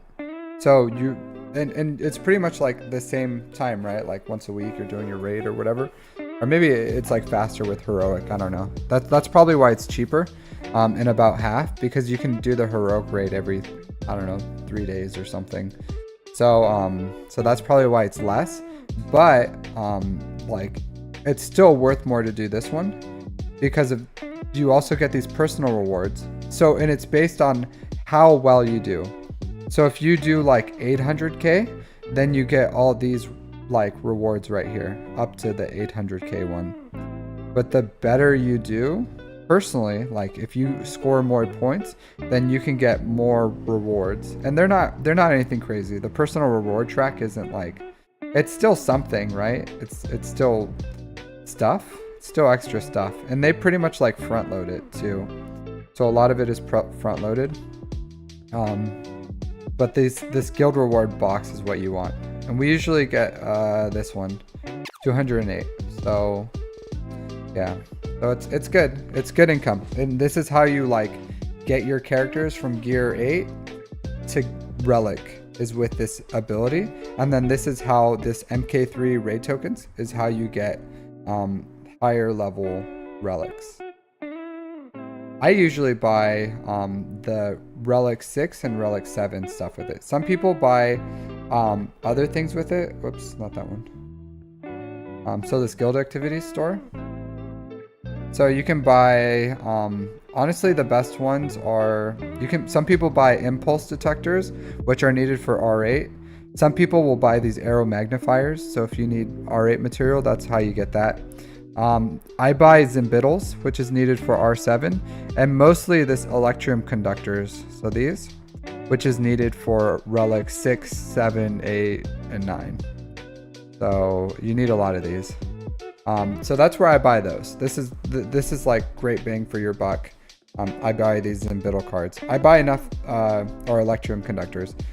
Sometimes you want these Zimbittle cards. I just buy enough so that what I need. So, because after this is as many Zimbittle cards as I need to get Bush, Kyrgyzstan or whatever, Kursantin and Jabba to R7, and then I need one R7 for JML, which is R2D2. So that's the Zimbittles I have, but I get those passively as well through like TW. I'll get some through Conquest. Yeah. So that's the raid. Super exciting. It's super important. The raid is important. It's not the best raid, right? I'm not like, oh man, that was so fun. That was that was so great. I'm so jazzed up. I'm jazzed up by how great that raid is. I'm not jazzed up by how great that raid is. But it's the raid. The raid.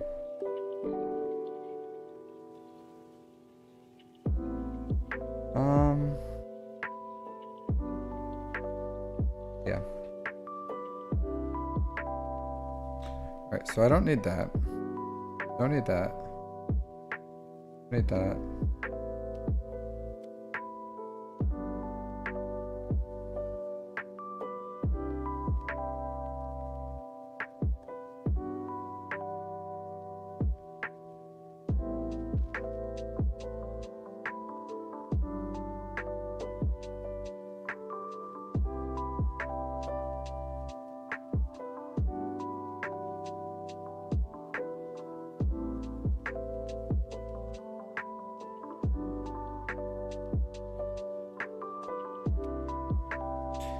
Alright. So I gotta win some first order fights. Gotta do it.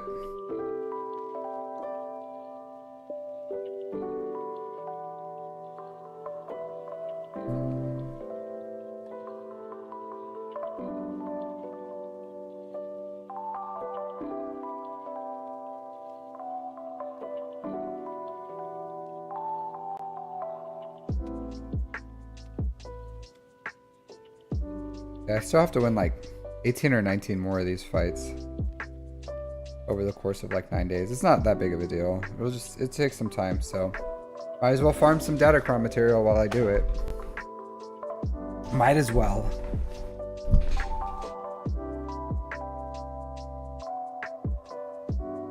So some people don't like yeah.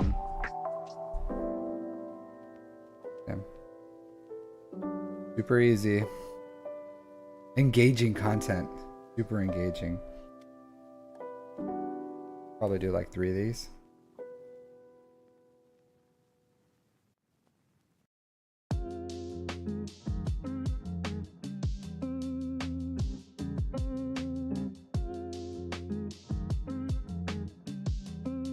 Maybe 2. It's still early in the game. Yeah, I'll do 2.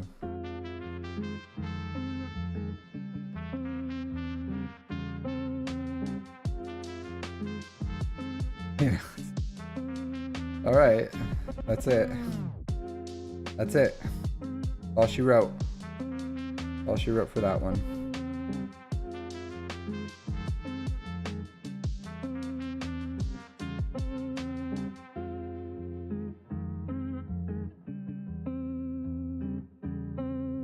Yeah. Super easy. I had Inversio ones. Okay. I'll try this. I'll see how it works. I need to find one where they don't counterattack. See how this goes. So this is actually, so this is all R8s, right? So this is the tippy top of Conquest, as hard as it gets, except for the bosses, right? So let's see how this goes, and you'll see how low gear this Iden team is. So you see, like, they are like ridiculously low gear, right? So super low gear team. I want Magna Guard in here actually. I'm a trooper. All right, so super low gear team. So gear 12, gear 8, gear 7. Let's see how they do. Watch. Kind of ridiculous. Kind of ridiculous. Let's see how they fare.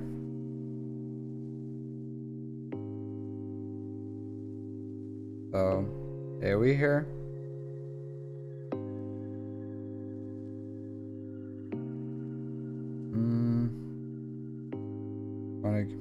I think I need critical damage up, so I'll go ahead and do that. I'm gonna try to kill you. Alright, killed you. Do this. Do that. I want to do that. I'll basic you. Basic you.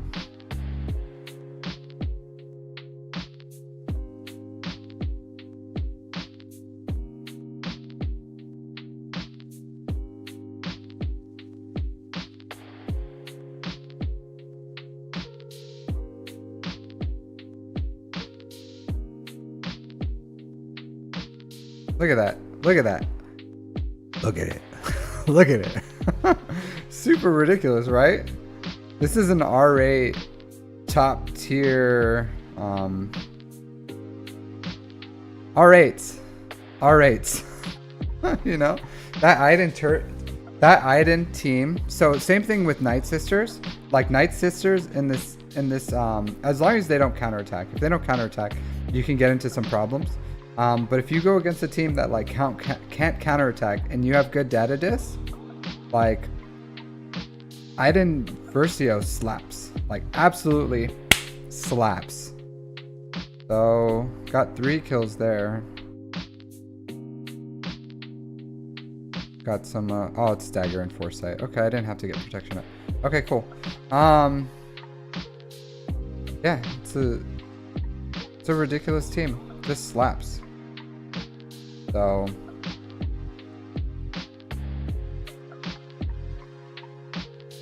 what can I say? What can I say? They're good. It's a good team. It's an absolutely good team. Really low gear. Ridiculously low gear. So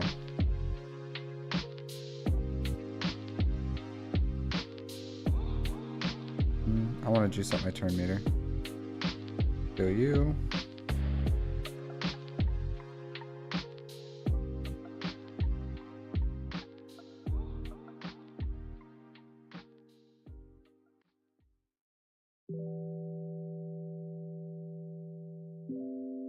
Basic there.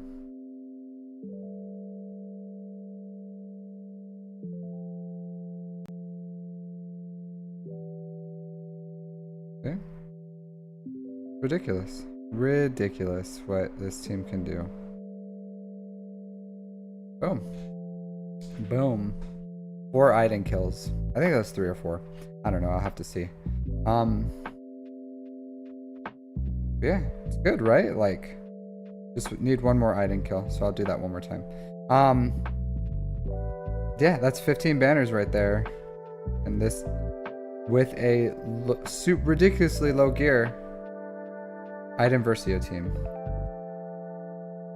Ridiculously low gear. And it's just, it does such a great job.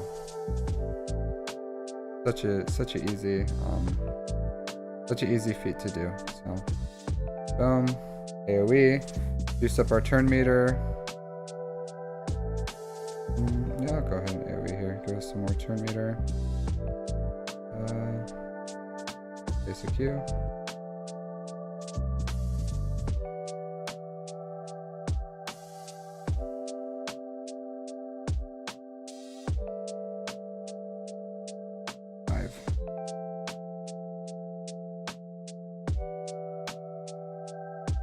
All right, I finished it. Finish the feat. That's it. Easy day, right? Easy day. Super good team. And it works for Imperial Trooper kills too. So, and that's alright. This is as hard as Conquest gets. So, that's a Sector 5 feat. So, Iden Versio.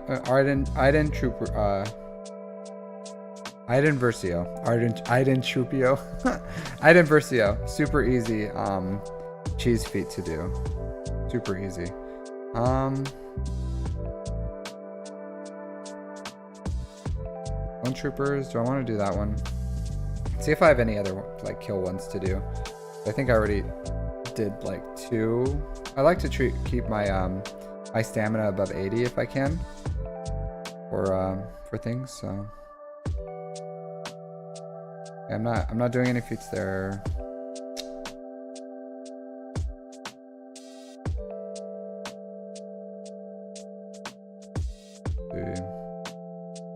What feats do I have to do here?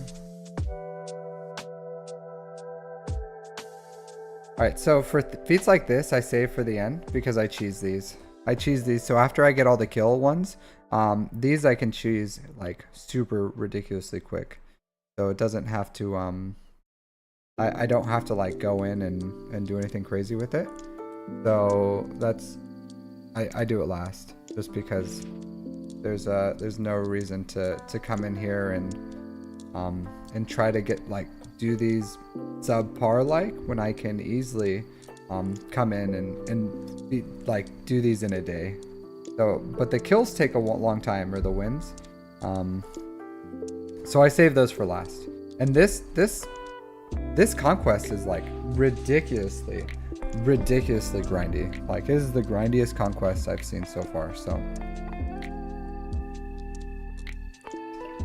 but I always just clear everything and then I come in and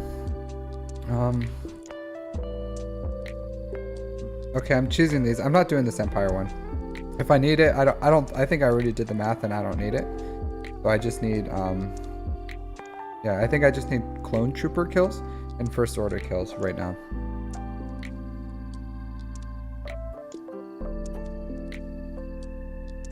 Yeah, Adapter Die, I'll choose that. Damage over time, I'll choose that. So yeah. Alright. Let's see. What do I have here? Yeah, I can choose that with this one.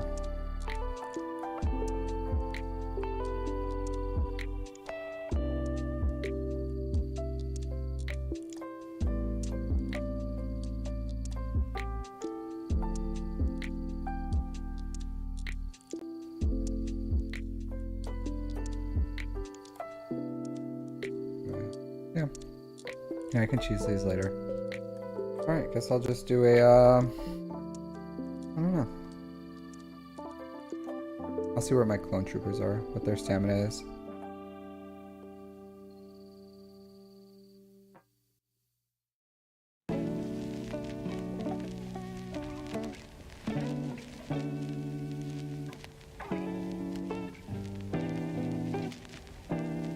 Mm, 84?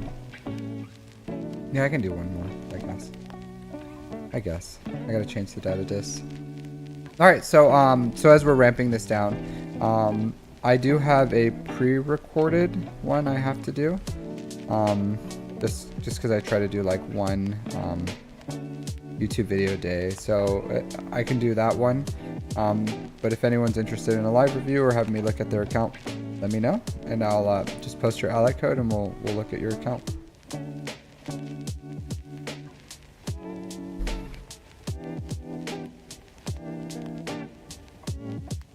So for these Clone Troopers, since they're really weak, I'll just put on my data disk and then I'll filter them out. But for these Clone Troopers, since they're really weak, I don't put any dots on there, because if I have any dots, they'll die to dots. Like,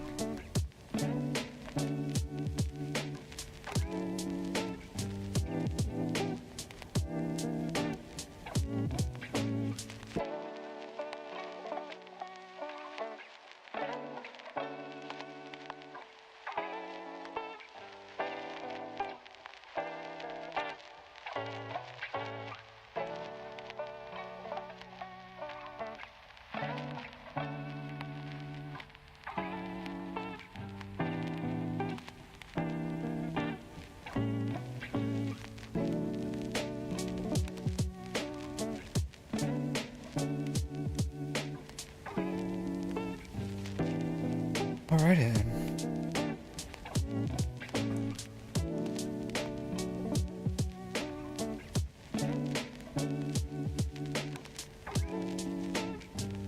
How's your guys's how is your guys's what do you call it, conquest going? You guys like on track for what you thought you were hoping to do, or how's that going?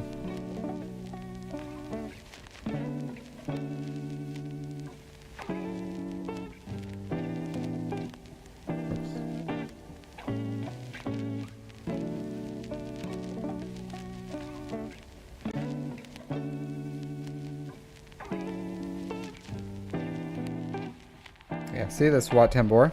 Excellent, excellent guy.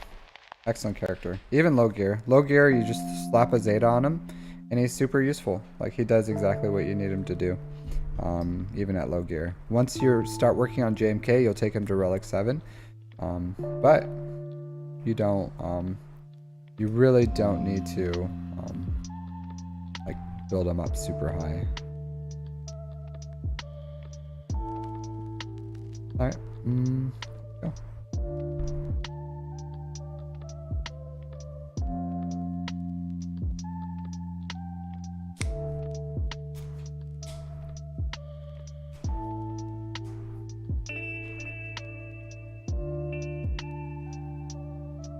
Alright, so since Malik doesn't have protection, you want the health pad on him, so he heals health, and then this makes him pretty much invincible. And then you'll get your turns because the enemy will be what do you call it? Feared. So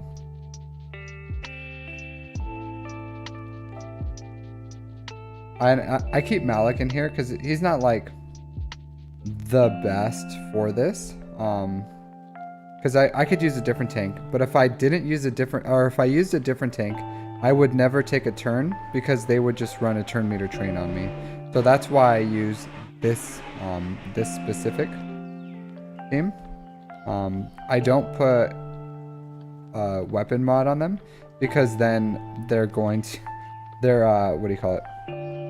If I put a weapon mod on them, they'll keep being, that'll give them turn meter, and then they'll be stunned by booby traps. So that's why I'm not using the turn meter one. Weapon mod.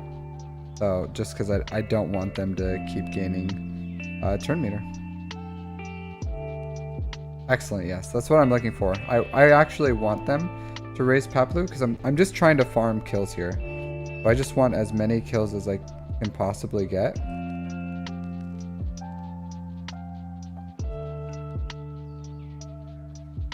Yeah, I wish this was like last time we had a pretty good node where I could have like used Mon Mothma or something like this, and it would have been a lot better because you get 15 minutes and I would have been able to farm a lot more kills.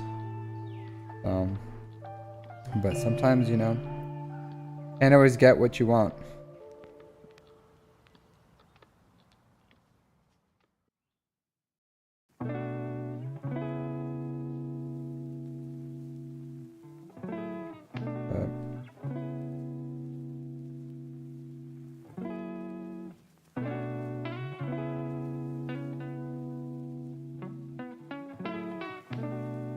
I would love another revive.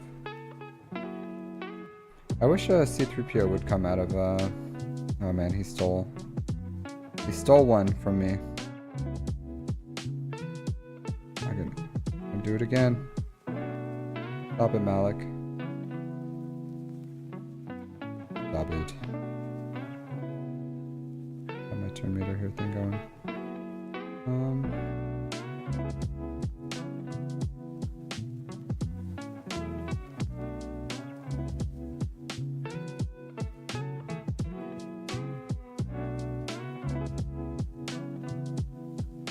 See if I can just survive a little longer. See if he can get another revive. No.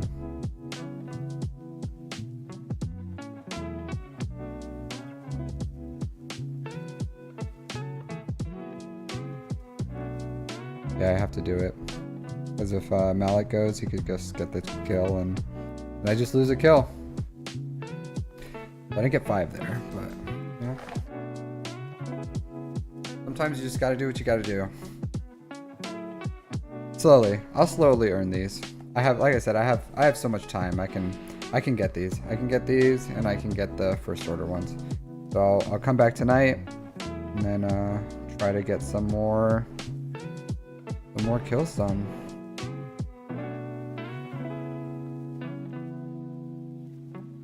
But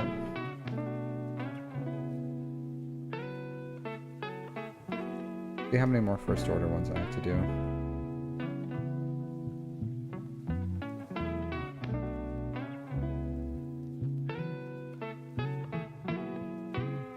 All right, so if you guys would, I only need 5 more follows for affiliate.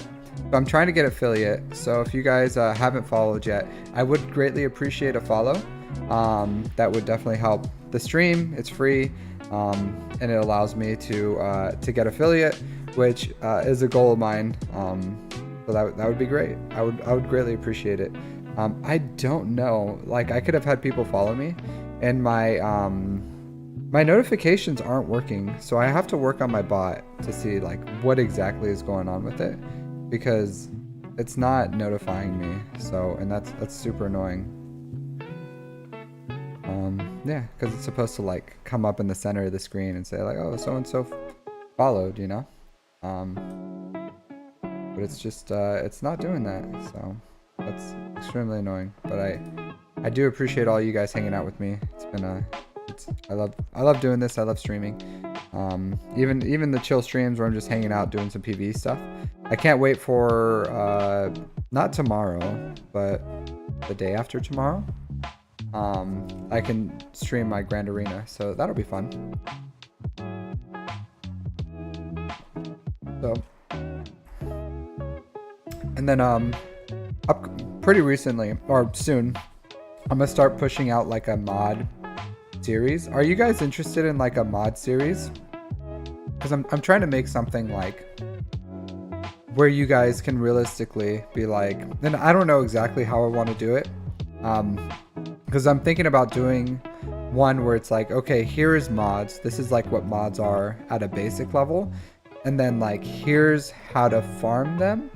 Like here's the like pretty much the math without like doing statistics in front of you of like why you want to invest in certain mods and how you can earn, or how you can like over time hit 25 plus speed mods. So because I feel like a lot of people are just like, I would love fast mods. I know speed is important on mods. They just don't understand the math on how to get plus 25 speed mods. So I'm thinking about doing content like that, where I can a video series or mods where I can explain like this is like the rules, and if you follow these rules on mods on what you should invest in, then statistically you will like have good mods over time. So yeah, I'm hoping to get that out pretty soon. And then maybe do like like where my account is. I know I don't have like a lot of followers, so no one cares. But I think it would be fun for me just to have like every month or so, just like where my account is, so I can have a like, because I always wonder like, what did I really improve over a year or a few months or whatever. So I'm thinking about doing like a video series just like every month, just saying like, hey, this is where I am, this is what I've done, this is what I've improved on, you know, X, Y, and Z. So I don't know. But I don't think anyone would be truly interested in that content, because it's more of like for me, because I don't think anyone's gonna care. Like, this random guy got this random things. But I think I'll have fun with it. So and that's the whole point of this, right? Is this is a hobby for me. So okay, yeah. Because it does show people like I think it could give people ideas like, oh, you know, because my accounts aren't crazy far from where normal people's are, as far as like account building wise. So I buy these, even though they're like crazy expensive. This is the way. I'll do it. So I buy all the signal data. I buy all the injector pieces, and then I do buy these bronzium wirings. Like, it doesn't move the needle that much, but this is like half a relic. So I get half a relic's worth of bronzium wiring a month. It's not a lot, but bronzium wiring is so annoying that, you know, sometimes you just got to do what you got to do to get what you can get. And then I get 200 to spare to buy on gear. And I try to buy these 60, the left side pieces. I'll probably buy these armor platings, just because I'm really low on them. Yeah, they're the cheaper ones, and I'm really low on them. So I'll buy these. I'll buy these. So if you buy the $10 pass and you do hard conquest, you can get the 5th box, and then you can start using these credits for like signal data and injector pieces, because injector pieces here are really important, because every injector piece that you get out of this allows you to pretty much like passively earn them. So see, I have like 100 cell salvage handles, and then 150 heads, and I didn't farm any of those. Like, I earn them passively. And we did just have the Christmas event where we got all the assault battles like back to back to back. So that's how I got all these injector pieces too. Like, that really helped. But with assault battles and then conquest, that's the only place I get my injector pieces. So if you don't have your assault battles done,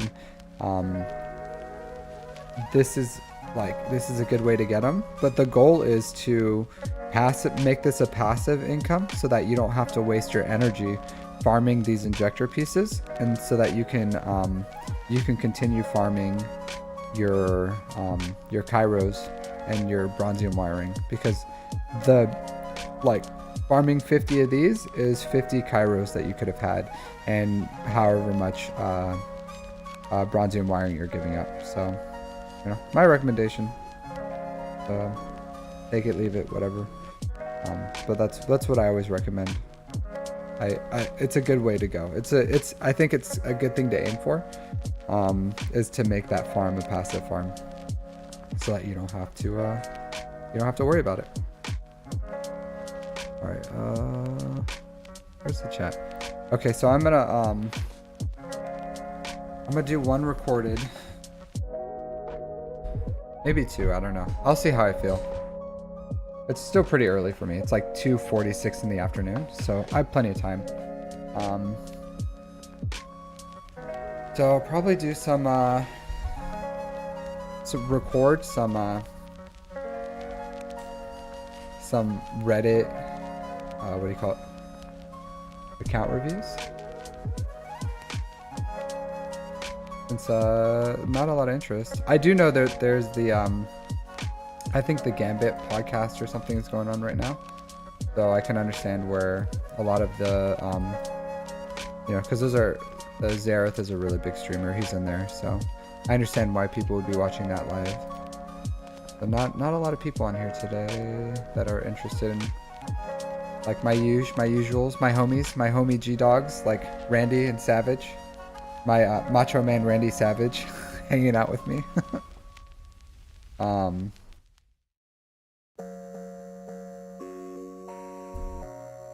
don't know. Maybe we have some lurkers. I don't know.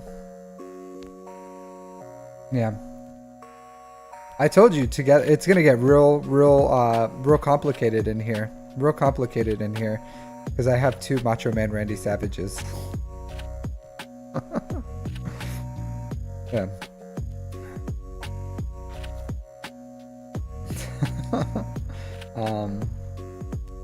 Homie G Dog. Yeah. I don't always say it, it doesn't come up organically in conversation a lot where I'm like, homie G Dog, you know, and then give them the dabs. It does not come up where I can say it all the time. So I do appreciate when I get to say it. But, all right, pull up my Excel document. But I do, cause like coming up with content to like make videos is hard. Like, do you guys remember high school or college? Like, did you guys do any of you guys like college graduates or just like primary school or something? But making YouTube videos is kind of like doing homework for school. That's how I feel. That's how I feel when I do them. Maybe like the editing part and then like the brainstorming and everything. It's kind of like doing homework. I don't know. Like this is like the fun part of school streaming is because you just hang out with your friends and you show up and it's a grand old time. But like YouTube videos are like the homework of schools. You know, you gotta like edit them and you gotta like come up with ideas. And even though I have like ideas I want to do, like taking my idea and having it like a polished, finished product is like legit. Like I feel like I'm back in college and I'm building an assignment or something. So yeah. All right, I gotta take my chat and put it in the back.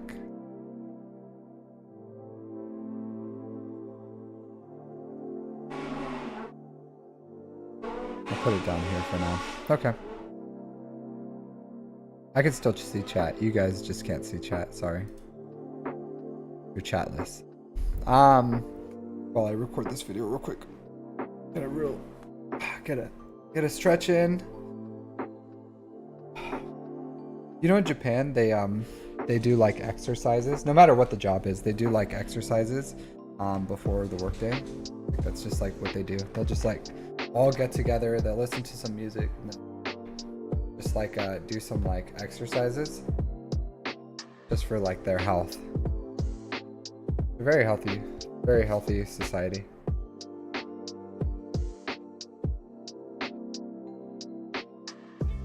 Yeah, if I imagine if they did that in some places in America, I'm sure there's some places that would sue on discrimination. They're like, you're discriminating against me because I'm like fat, or you know, I don't have mobility, or you know, I just don't want to exercise. It's against my religion to exercise, so you're prosecuting me in my religious beliefs. So like America, they're really like they're not like about those societal things. They're about like, hey, are we gonna get sued by making someone do this? And usually the answer is yes, you'll get sued. So they don't do a lot of things. They just like, even like you know how jobs always offer always like ask, they're like, hey, Susan has cancer and she can't work, and Susan worked here for 25 years. We all love Susan, so we're asking you to donate your vacation time to Susan, right? And then everyone's just like, oh, how heartless of this company. Why can't they just like give Susan some paid time off?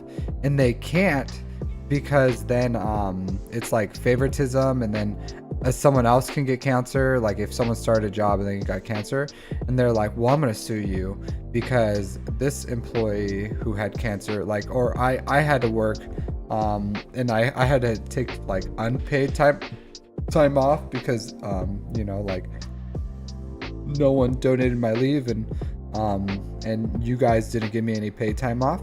So then they get sued because they like treated their employees differently. So that's why it's like, it's a legality thing. So, and I'm sure money drives it as well, because they just don't want to give time off willy-nilly to people dying because they're heartless. So it's, yeah, it's unfortunate. That's how our society works. Are we gonna get sued or not? And usually it's yes, they're gonna get sued. So it is what it is. Okay. Yeah, because they do construction all around on the buildings where I work around here, or where I work on the base. And then as I'm driving into work, I always see them doing their exercises. So it's pretty cool. All right. I'm gonna roster review Ben. Ben 65 Sen.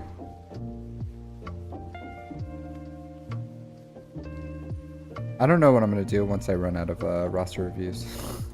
Because nice Lego. What do you mean Lego? Is Ben, is that a Lego term? Ben. I'm unfamiliar with it. Ben Sen is a Lego thing, or?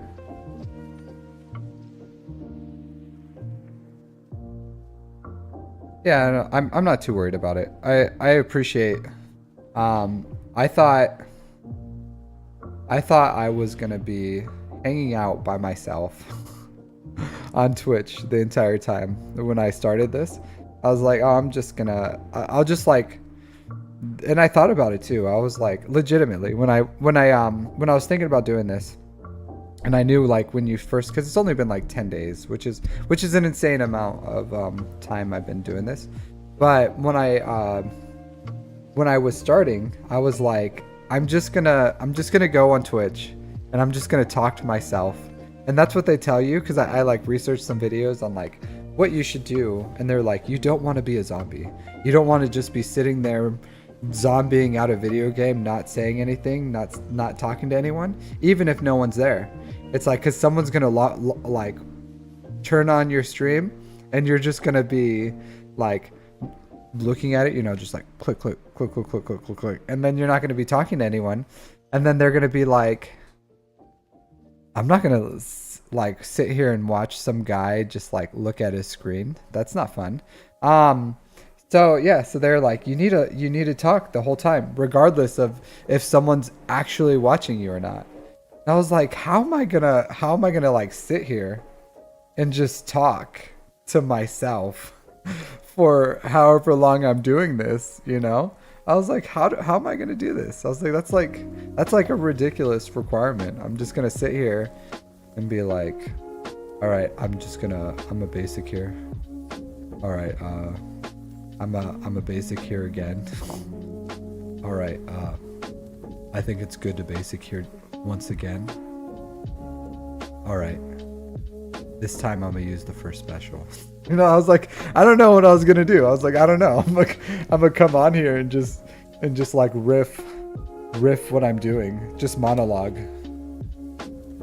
Yes, I'm gonna poke with SWGOH. That was a good poke, solid poke. Yeah, now that character is stunned. Now it's I'm gonna earn double mastery by doing the second special on the sweep for the stunned character. Yes, I earned double mastery. Alright. I've sufficiently ramped my damage. Sufficient rampage has happened. So I was like, I don't know. I don't know what I was gonna do. Just sit here and like try to self-monologue. So, but this has been a blast. This has truly been a blast. I love streaming. This has been so fun for me. Alright. I gotta hit record button. Feel free to talk if you want, Randy. Or whoever else is here. Chat. Feel free to say whatever you're gonna say, chime in, give me insights or whatever. I'm all about it. But this is gonna be a YouTube video, so it's gonna have an intro and an ending. I try to make them as unedited as necessary, because I don't know how to edit videos. So I'm just gonna like record it and then go from here. But you said before, Randy, that right? Oh, okay, never mind. Let go, like as in let's go. I got it. Tracking now. I was like, Ben Sen. I was like, I was like, is that from the Lego movie or something? Like, okay, I got you now. I understand. I'm picking up what you laid down. I'm picking it up. Took me a second there. I was like, I don't remember that. I'm gonna tell you this, Randy. I'm gonna tell you this. I was on vacation with my wife, and we were like stuck in a hotel or something, because it was there was a hurricane We were stuck in a hotel on the beach, in the hotel, like we couldn't leave because there was a hurricane that happened while I was on vacation. And I was like, well, I don't know what to do. I guess I'll rent this movie. And it was the Lego movie. And I think it was the Lego movie. And it was like $20. So I rented the Lego movie for $20. And I fell asleep. I was so disappointed. Not to say it's a bad movie or anything. It just wasn't like, it just wasn't worth $20. It just wasn't worth $20. So I'll say that about the Lego movie. Like, so I was like, if you said it, like Ben Sen was a character in the Lego movie, I would 100% believed you, even though I saw it. They did. There was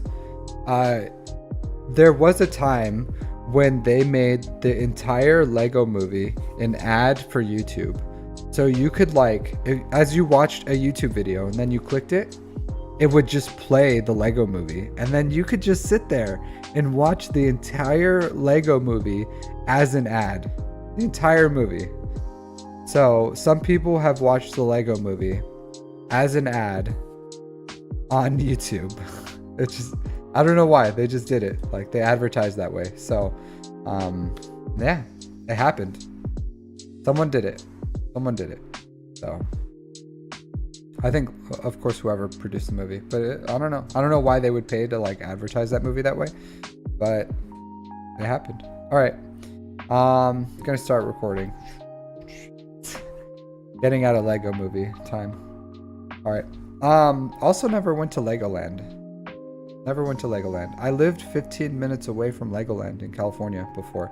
I literally like 15 minutes. I could have been inside Legoland. Never went. I don't know. I thought it was for like children or something. I don't know. I didn't see the draw. Do I regret it now? A little. I wish I would have at least like one time just stopped by and been like, what's going on here? I like maybe got some Star Wars Lego sets. I have one there. Yeah.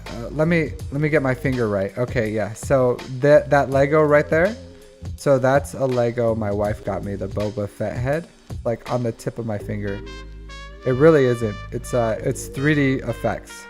It's just 3D effects. But my finger is holding up that Lego. So I wish I went in there and just got stuff like that, like some Lego Star Wars stuff, because I love, yeah. So I love, hilarious. I love Star Wars. So I wish I would have got, went there and got the Lego sets, because that would have been fun. Like I got my, I did get this. Look at this.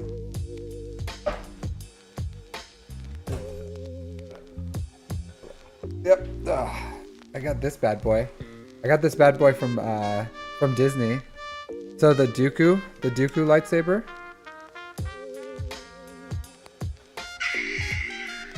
Yeah, so I got the Dooku one. The lighting in here isn't great, but it's like red. And then it makes sound effects. Yeah. So this is the one I got from Disney. The lightsaber piece comes off. So you can like just have the handle if you want. So yeah.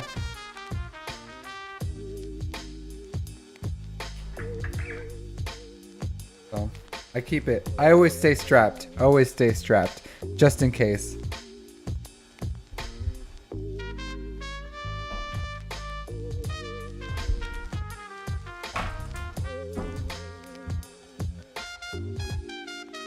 Yeah, but I like the Dooku one. I kind of wanted to get the Ahsoka Tano ones, but they're like two, you know. I kind of wish I got those. Maybe if I go again, I'll get, or maybe I'll buy like an N Saber one or something. I'm not sponsored by N Sabers. They don't sponsor me, but maybe one day I'll buy the N Saber ones. They're kind of expensive though, those lightsabers.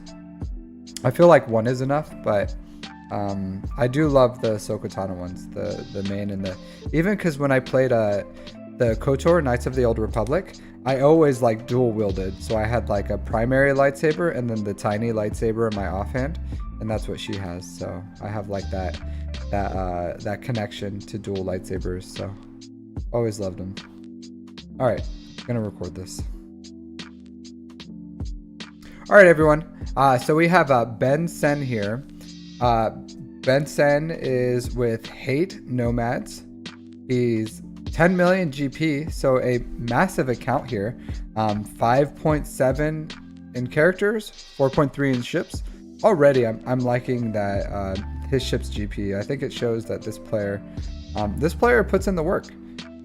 23,000 Galactic War battles, so 5.5-ish years, 5 and some change.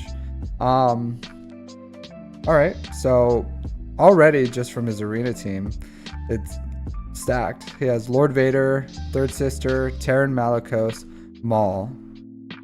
So yeah, good account. I'm excited to look at this one.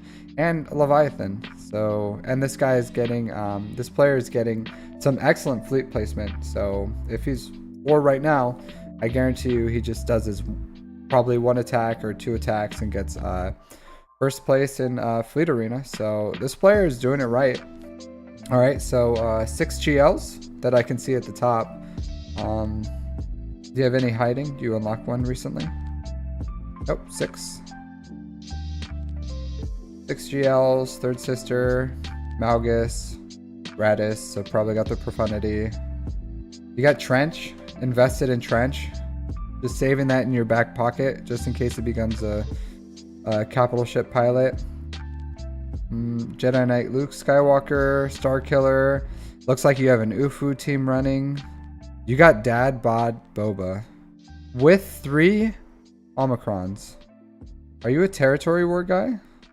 Or are you just like, you just invest them as you do? Alright, you got 1 on Terra Malicos. Honestly, I would probably, I don't know. I guess it depends on your priorities, but I'd probably have the 3 on Terran Malicos, then 3 on Dad Bod Boba. But hey, that's me. But I see a mix here of, doesn't seem like you're a territory war fan, because you don't have Embo Omicron on. So, and then I see a lot of Galactic. Looks like a mix. Looks like you'll invest in some territory ones. Territory War Omicrons. Yeah, like I would have put that even at G12. Traya deserves an Omicron. You can do some great work with her.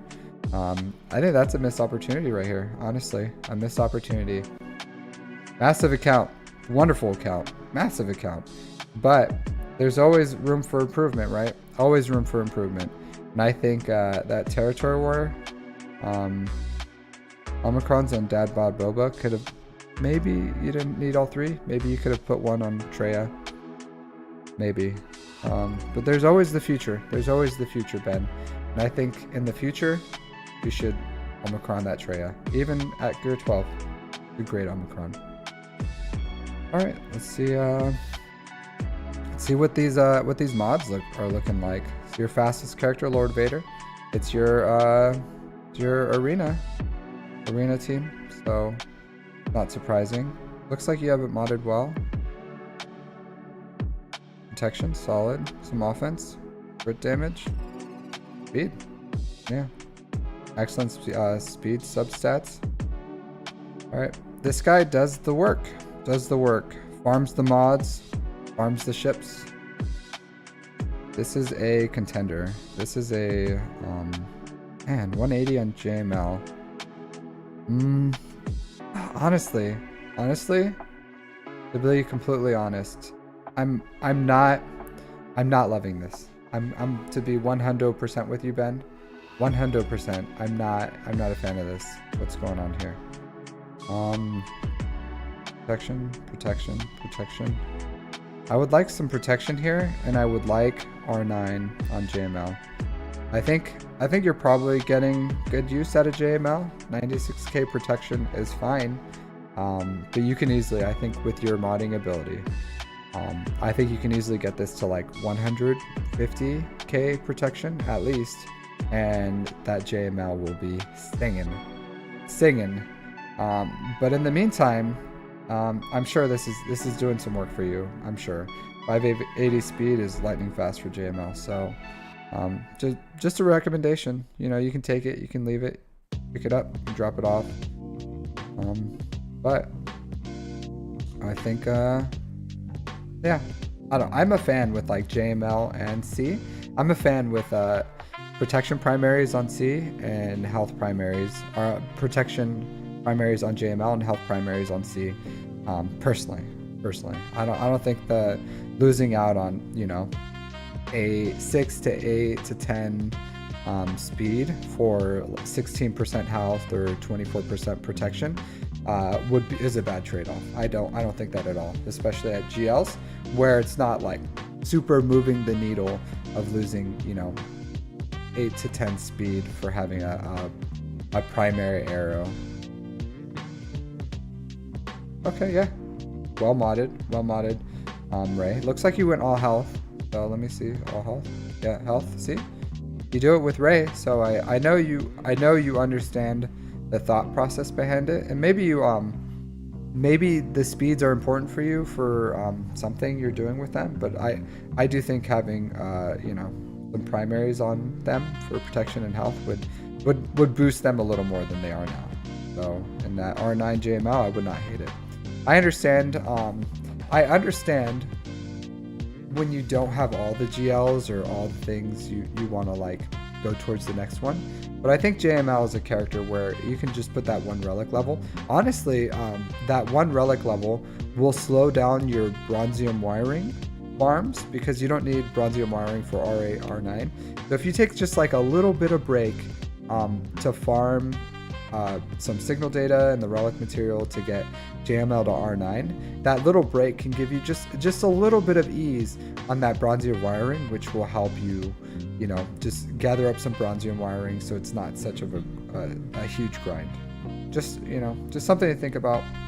There's nothing wrong with taking characters that like deserve R9 and then working on them for a little bit. It kind of eases that bronzium wiring piece and gets you going. Honestly, for SLKR, I understand why you have this mod because it has offense and it has speed, but ideally you want health on him. Like, his health is so much more massive than his protection.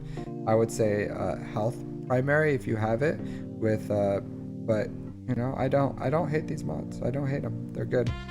Very good damage, very high damage, decent speed. I personally am a fast SLKR kind of guy. But I understand the thought process between a slower one with much more massive damage because it just ramps really well.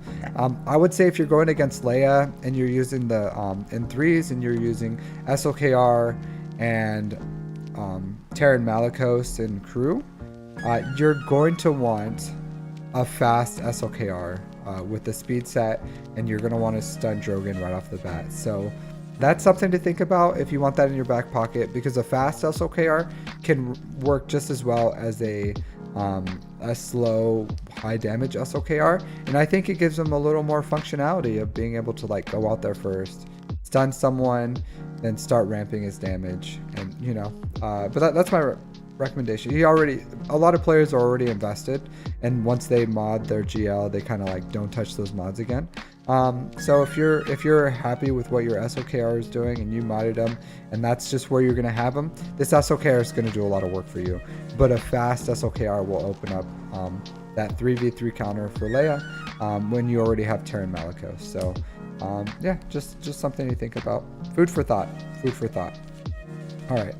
So your fastest non-GL with an offense set is Maul. That is crazy. That is nutso. This guy is blazing fast. This guy is blazing. I can see that you put a lot of effort into your Lord Vader. So here we have a Lord Vader enjoyer.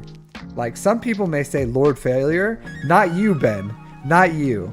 You say no. You call him Lord Vader. You give him the respect that he deserves. And I can respect that. Good mods. You have excellent mods, my dude. Excellent mods. Excellent mods. So you farm your mods. You've been playing for a long time and you put in the work. So I can't say anything more about that. All right, let's look at some You farmed your Ufus. Do you have what do you have? You have Jedi Knight Cal Kestis. Not currently. What's holding you back from Jedi Knight Cal Kestis? You had Seer. You have Cal Kestis, which is important for Zepho, right? To get that Cairo income. Alright, do you have Marin? Are you a Night Sister hater? You ever G12? Maybe you just missed the event. Maybe you just missed the event. Let's see, Rebel Fighter. Here we go. Here we go. You're missing Saw Gerrera. You're missing Saw Gerrera. But it looks like you're close. Looks like you're close. I'm sure you missed the event, so maybe you have it on you know, it's not a priority for you, and you got him close enough that once the event rolls by, you're gonna like just gear him up to gear 12. But Jedi Knight Cal Kestis, fantastic character. I think you'll want that, especially having JML in your team, or JML. It's gonna open up another Leia counter. It's a kind of expensive one, but he's also a Malgus killer. Excellent character, and it takes kind of unused Jedi or crap Jedi. If you have you already have the lead invested on this from forever ago, like back in the day, probably before when this stuff was meta. So you already have the Zeta, so yeah, I'm sure you're going to get a lot of great use out of your Jedi Knight Cal Kestis whenever the next time that event rolls by. So yeah, I wouldn't hate if you just like relicked up this guy.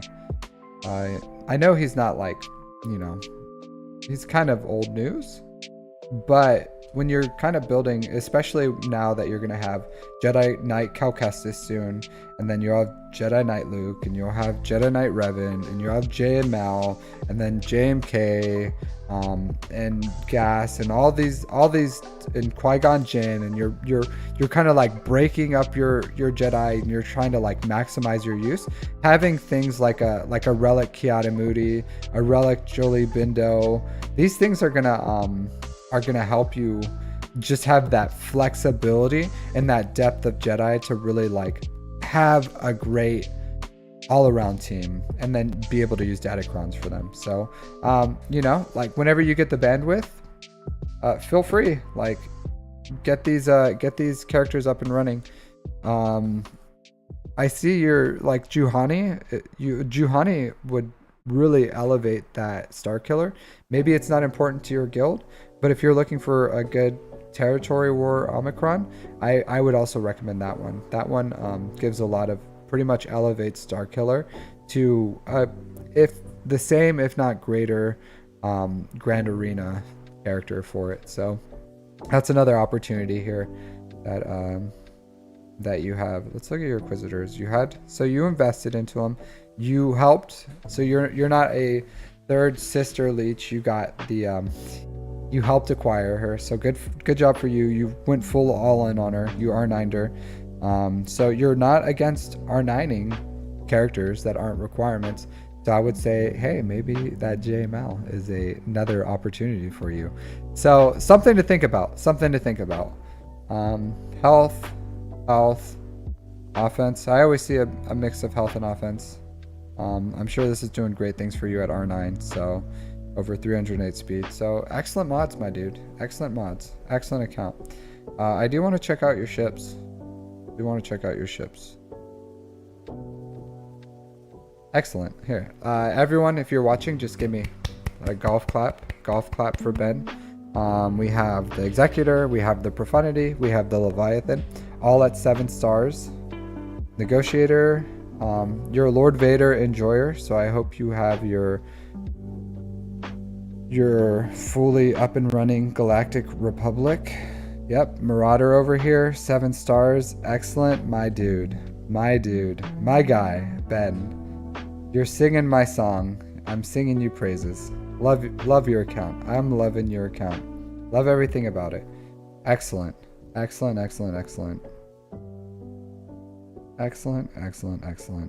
You got your Empire counter up and running because you got Inquisitors. Where's Scythe? My dude. My dude, where's the scythe? Where's your scythe? I'm sure you're getting it out of proving grounds. Maybe you, I don't know what happened here. Maybe you're taking a break. Maybe you didn't take conquest seriously when the scythe was rolling around, because you're like, inquisitors are garbage back there, and who cares about a garbage ship when you have a garbage a garbage team. Because back then inquisitors were just like pushed on us really hard, and we were like, they're horrible, and everyone was like, I'm never gonna build this team ever. And then Third Sister came out, and everyone was like, we need R7 inquisitors right now. So I totally understand. Hey, another missed opportunity. I would get that scythe up and running just for that chimera counter for Leviathan. So that way you, I'm sure you're using reliably your Galactic Republic. But Galactic Republic is more of like a super reliable two-shot, where Empire can be a more reliable counter to Leviathan. So I'm sure you're putting a great ship's defense down, and you're off meta your enemy, your opponent in Grand Arena. But if you had this scythe fleet, which you already have the hardest part, which is Inquisitors, then then that gives you another tool in your toolbox to reliably off meta counter Leviathan, and then you can put yours safely on defense, and then not have to worry about losing those banners by maybe having to do the two-shot because you used the Marauder. Just continue. Maybe you're just gonna passively earn it. I wouldn't say you need to like start ripping 2200 crystals for it, but just something to think about. I don't know what you plan on doing, or what your crystal income is, or what's your priorities, and I definitely wouldn't encourage that.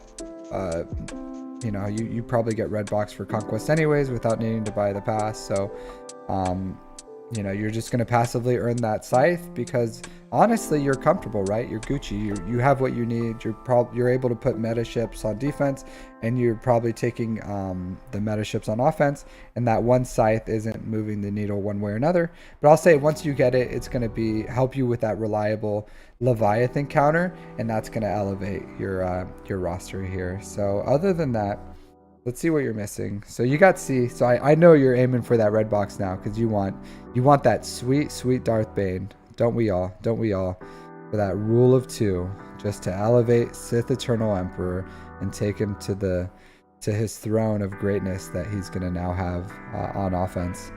And that'll open up Watt for your trench team. So I'm sure you're excited about that. You can now use Watt on your trench team, or with someone else, maybe with SLKR. There's a lot of uses for Watt, but something to think about. Let's see what you're going off Leia. I think I saw some of your rebels. It doesn't look like you're going too hard on Leia. Nope.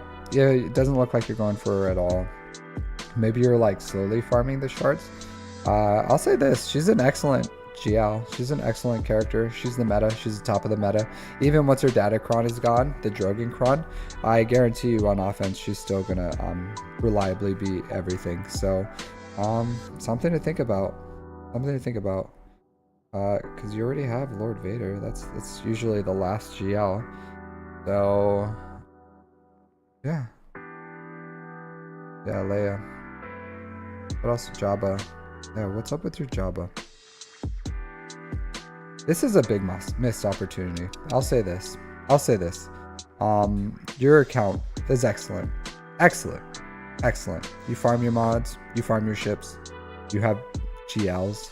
You have well-modded GLs. Could use a little bit of just my preference. There's a little tweaking you can do, but I'm sure you're very happy. Maybe one more relic level in JML. Just little things, little tiny things, tiny insignificant things.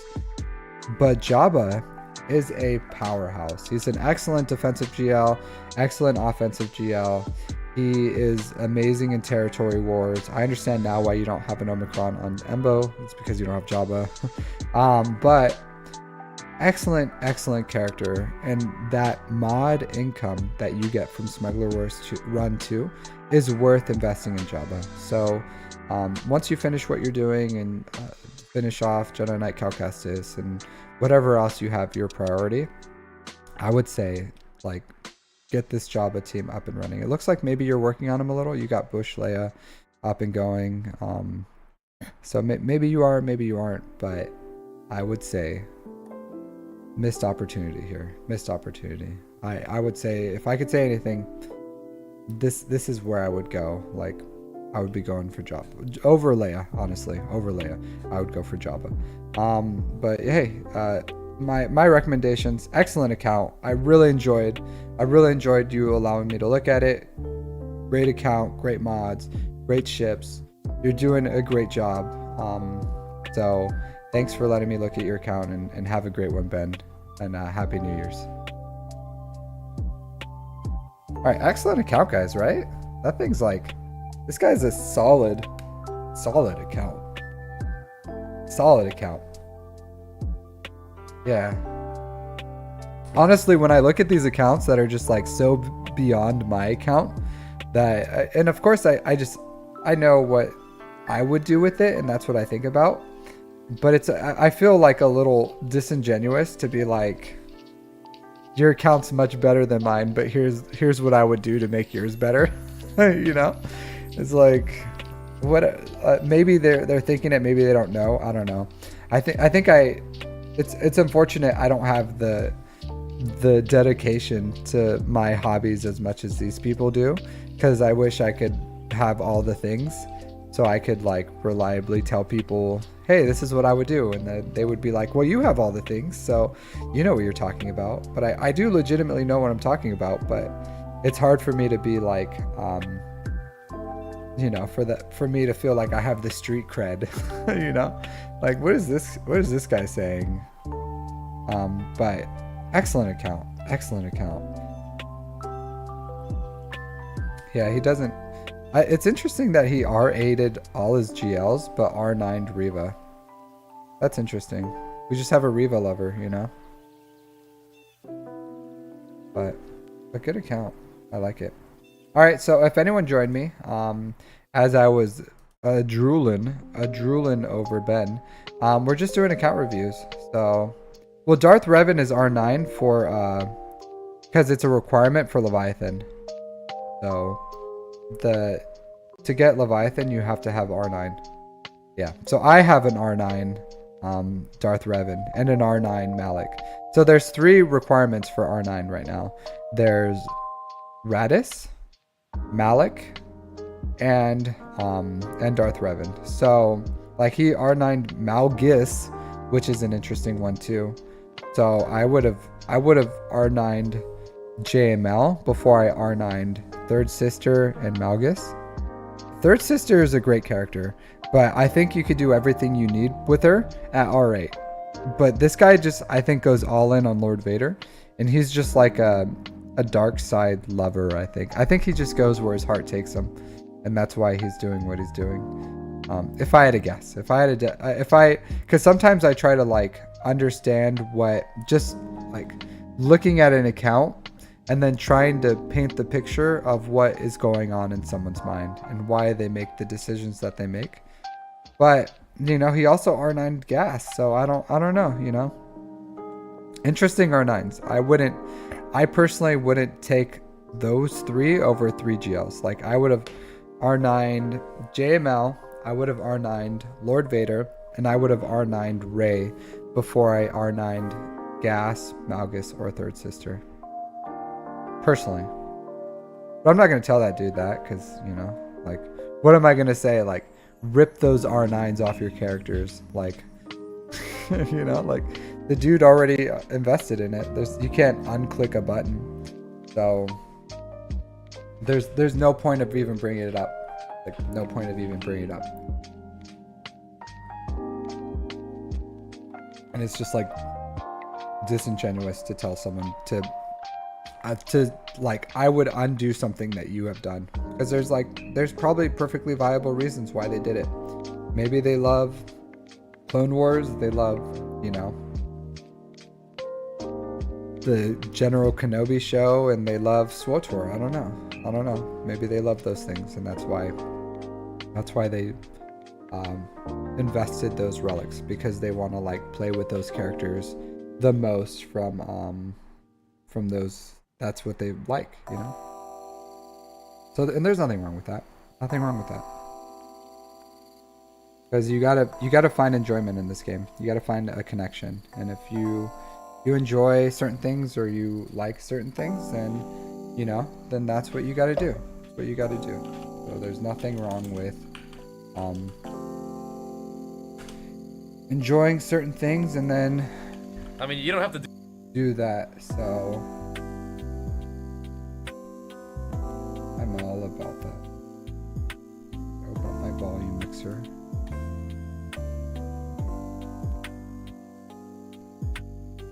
So, yeah.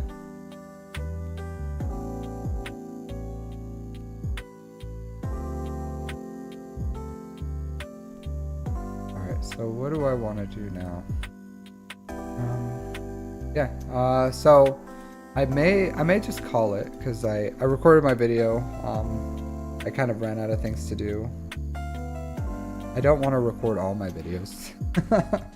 Well, I may just get off and then start working on some ideas for like my YouTube, my mod guides, and just some other YouTube content. Because yeah, it's just there's not a lot going on right now in the game, and there's not much more for me to do. So Randy, anyone else who's here, who's hanging out, yeah, thanks for hanging out with me. I appreciate you guys hanging out and having fun, so it's always fun for me. So yeah, thanks for hanging out. Have a good day, and then I'll see you guys next time. So have a good night.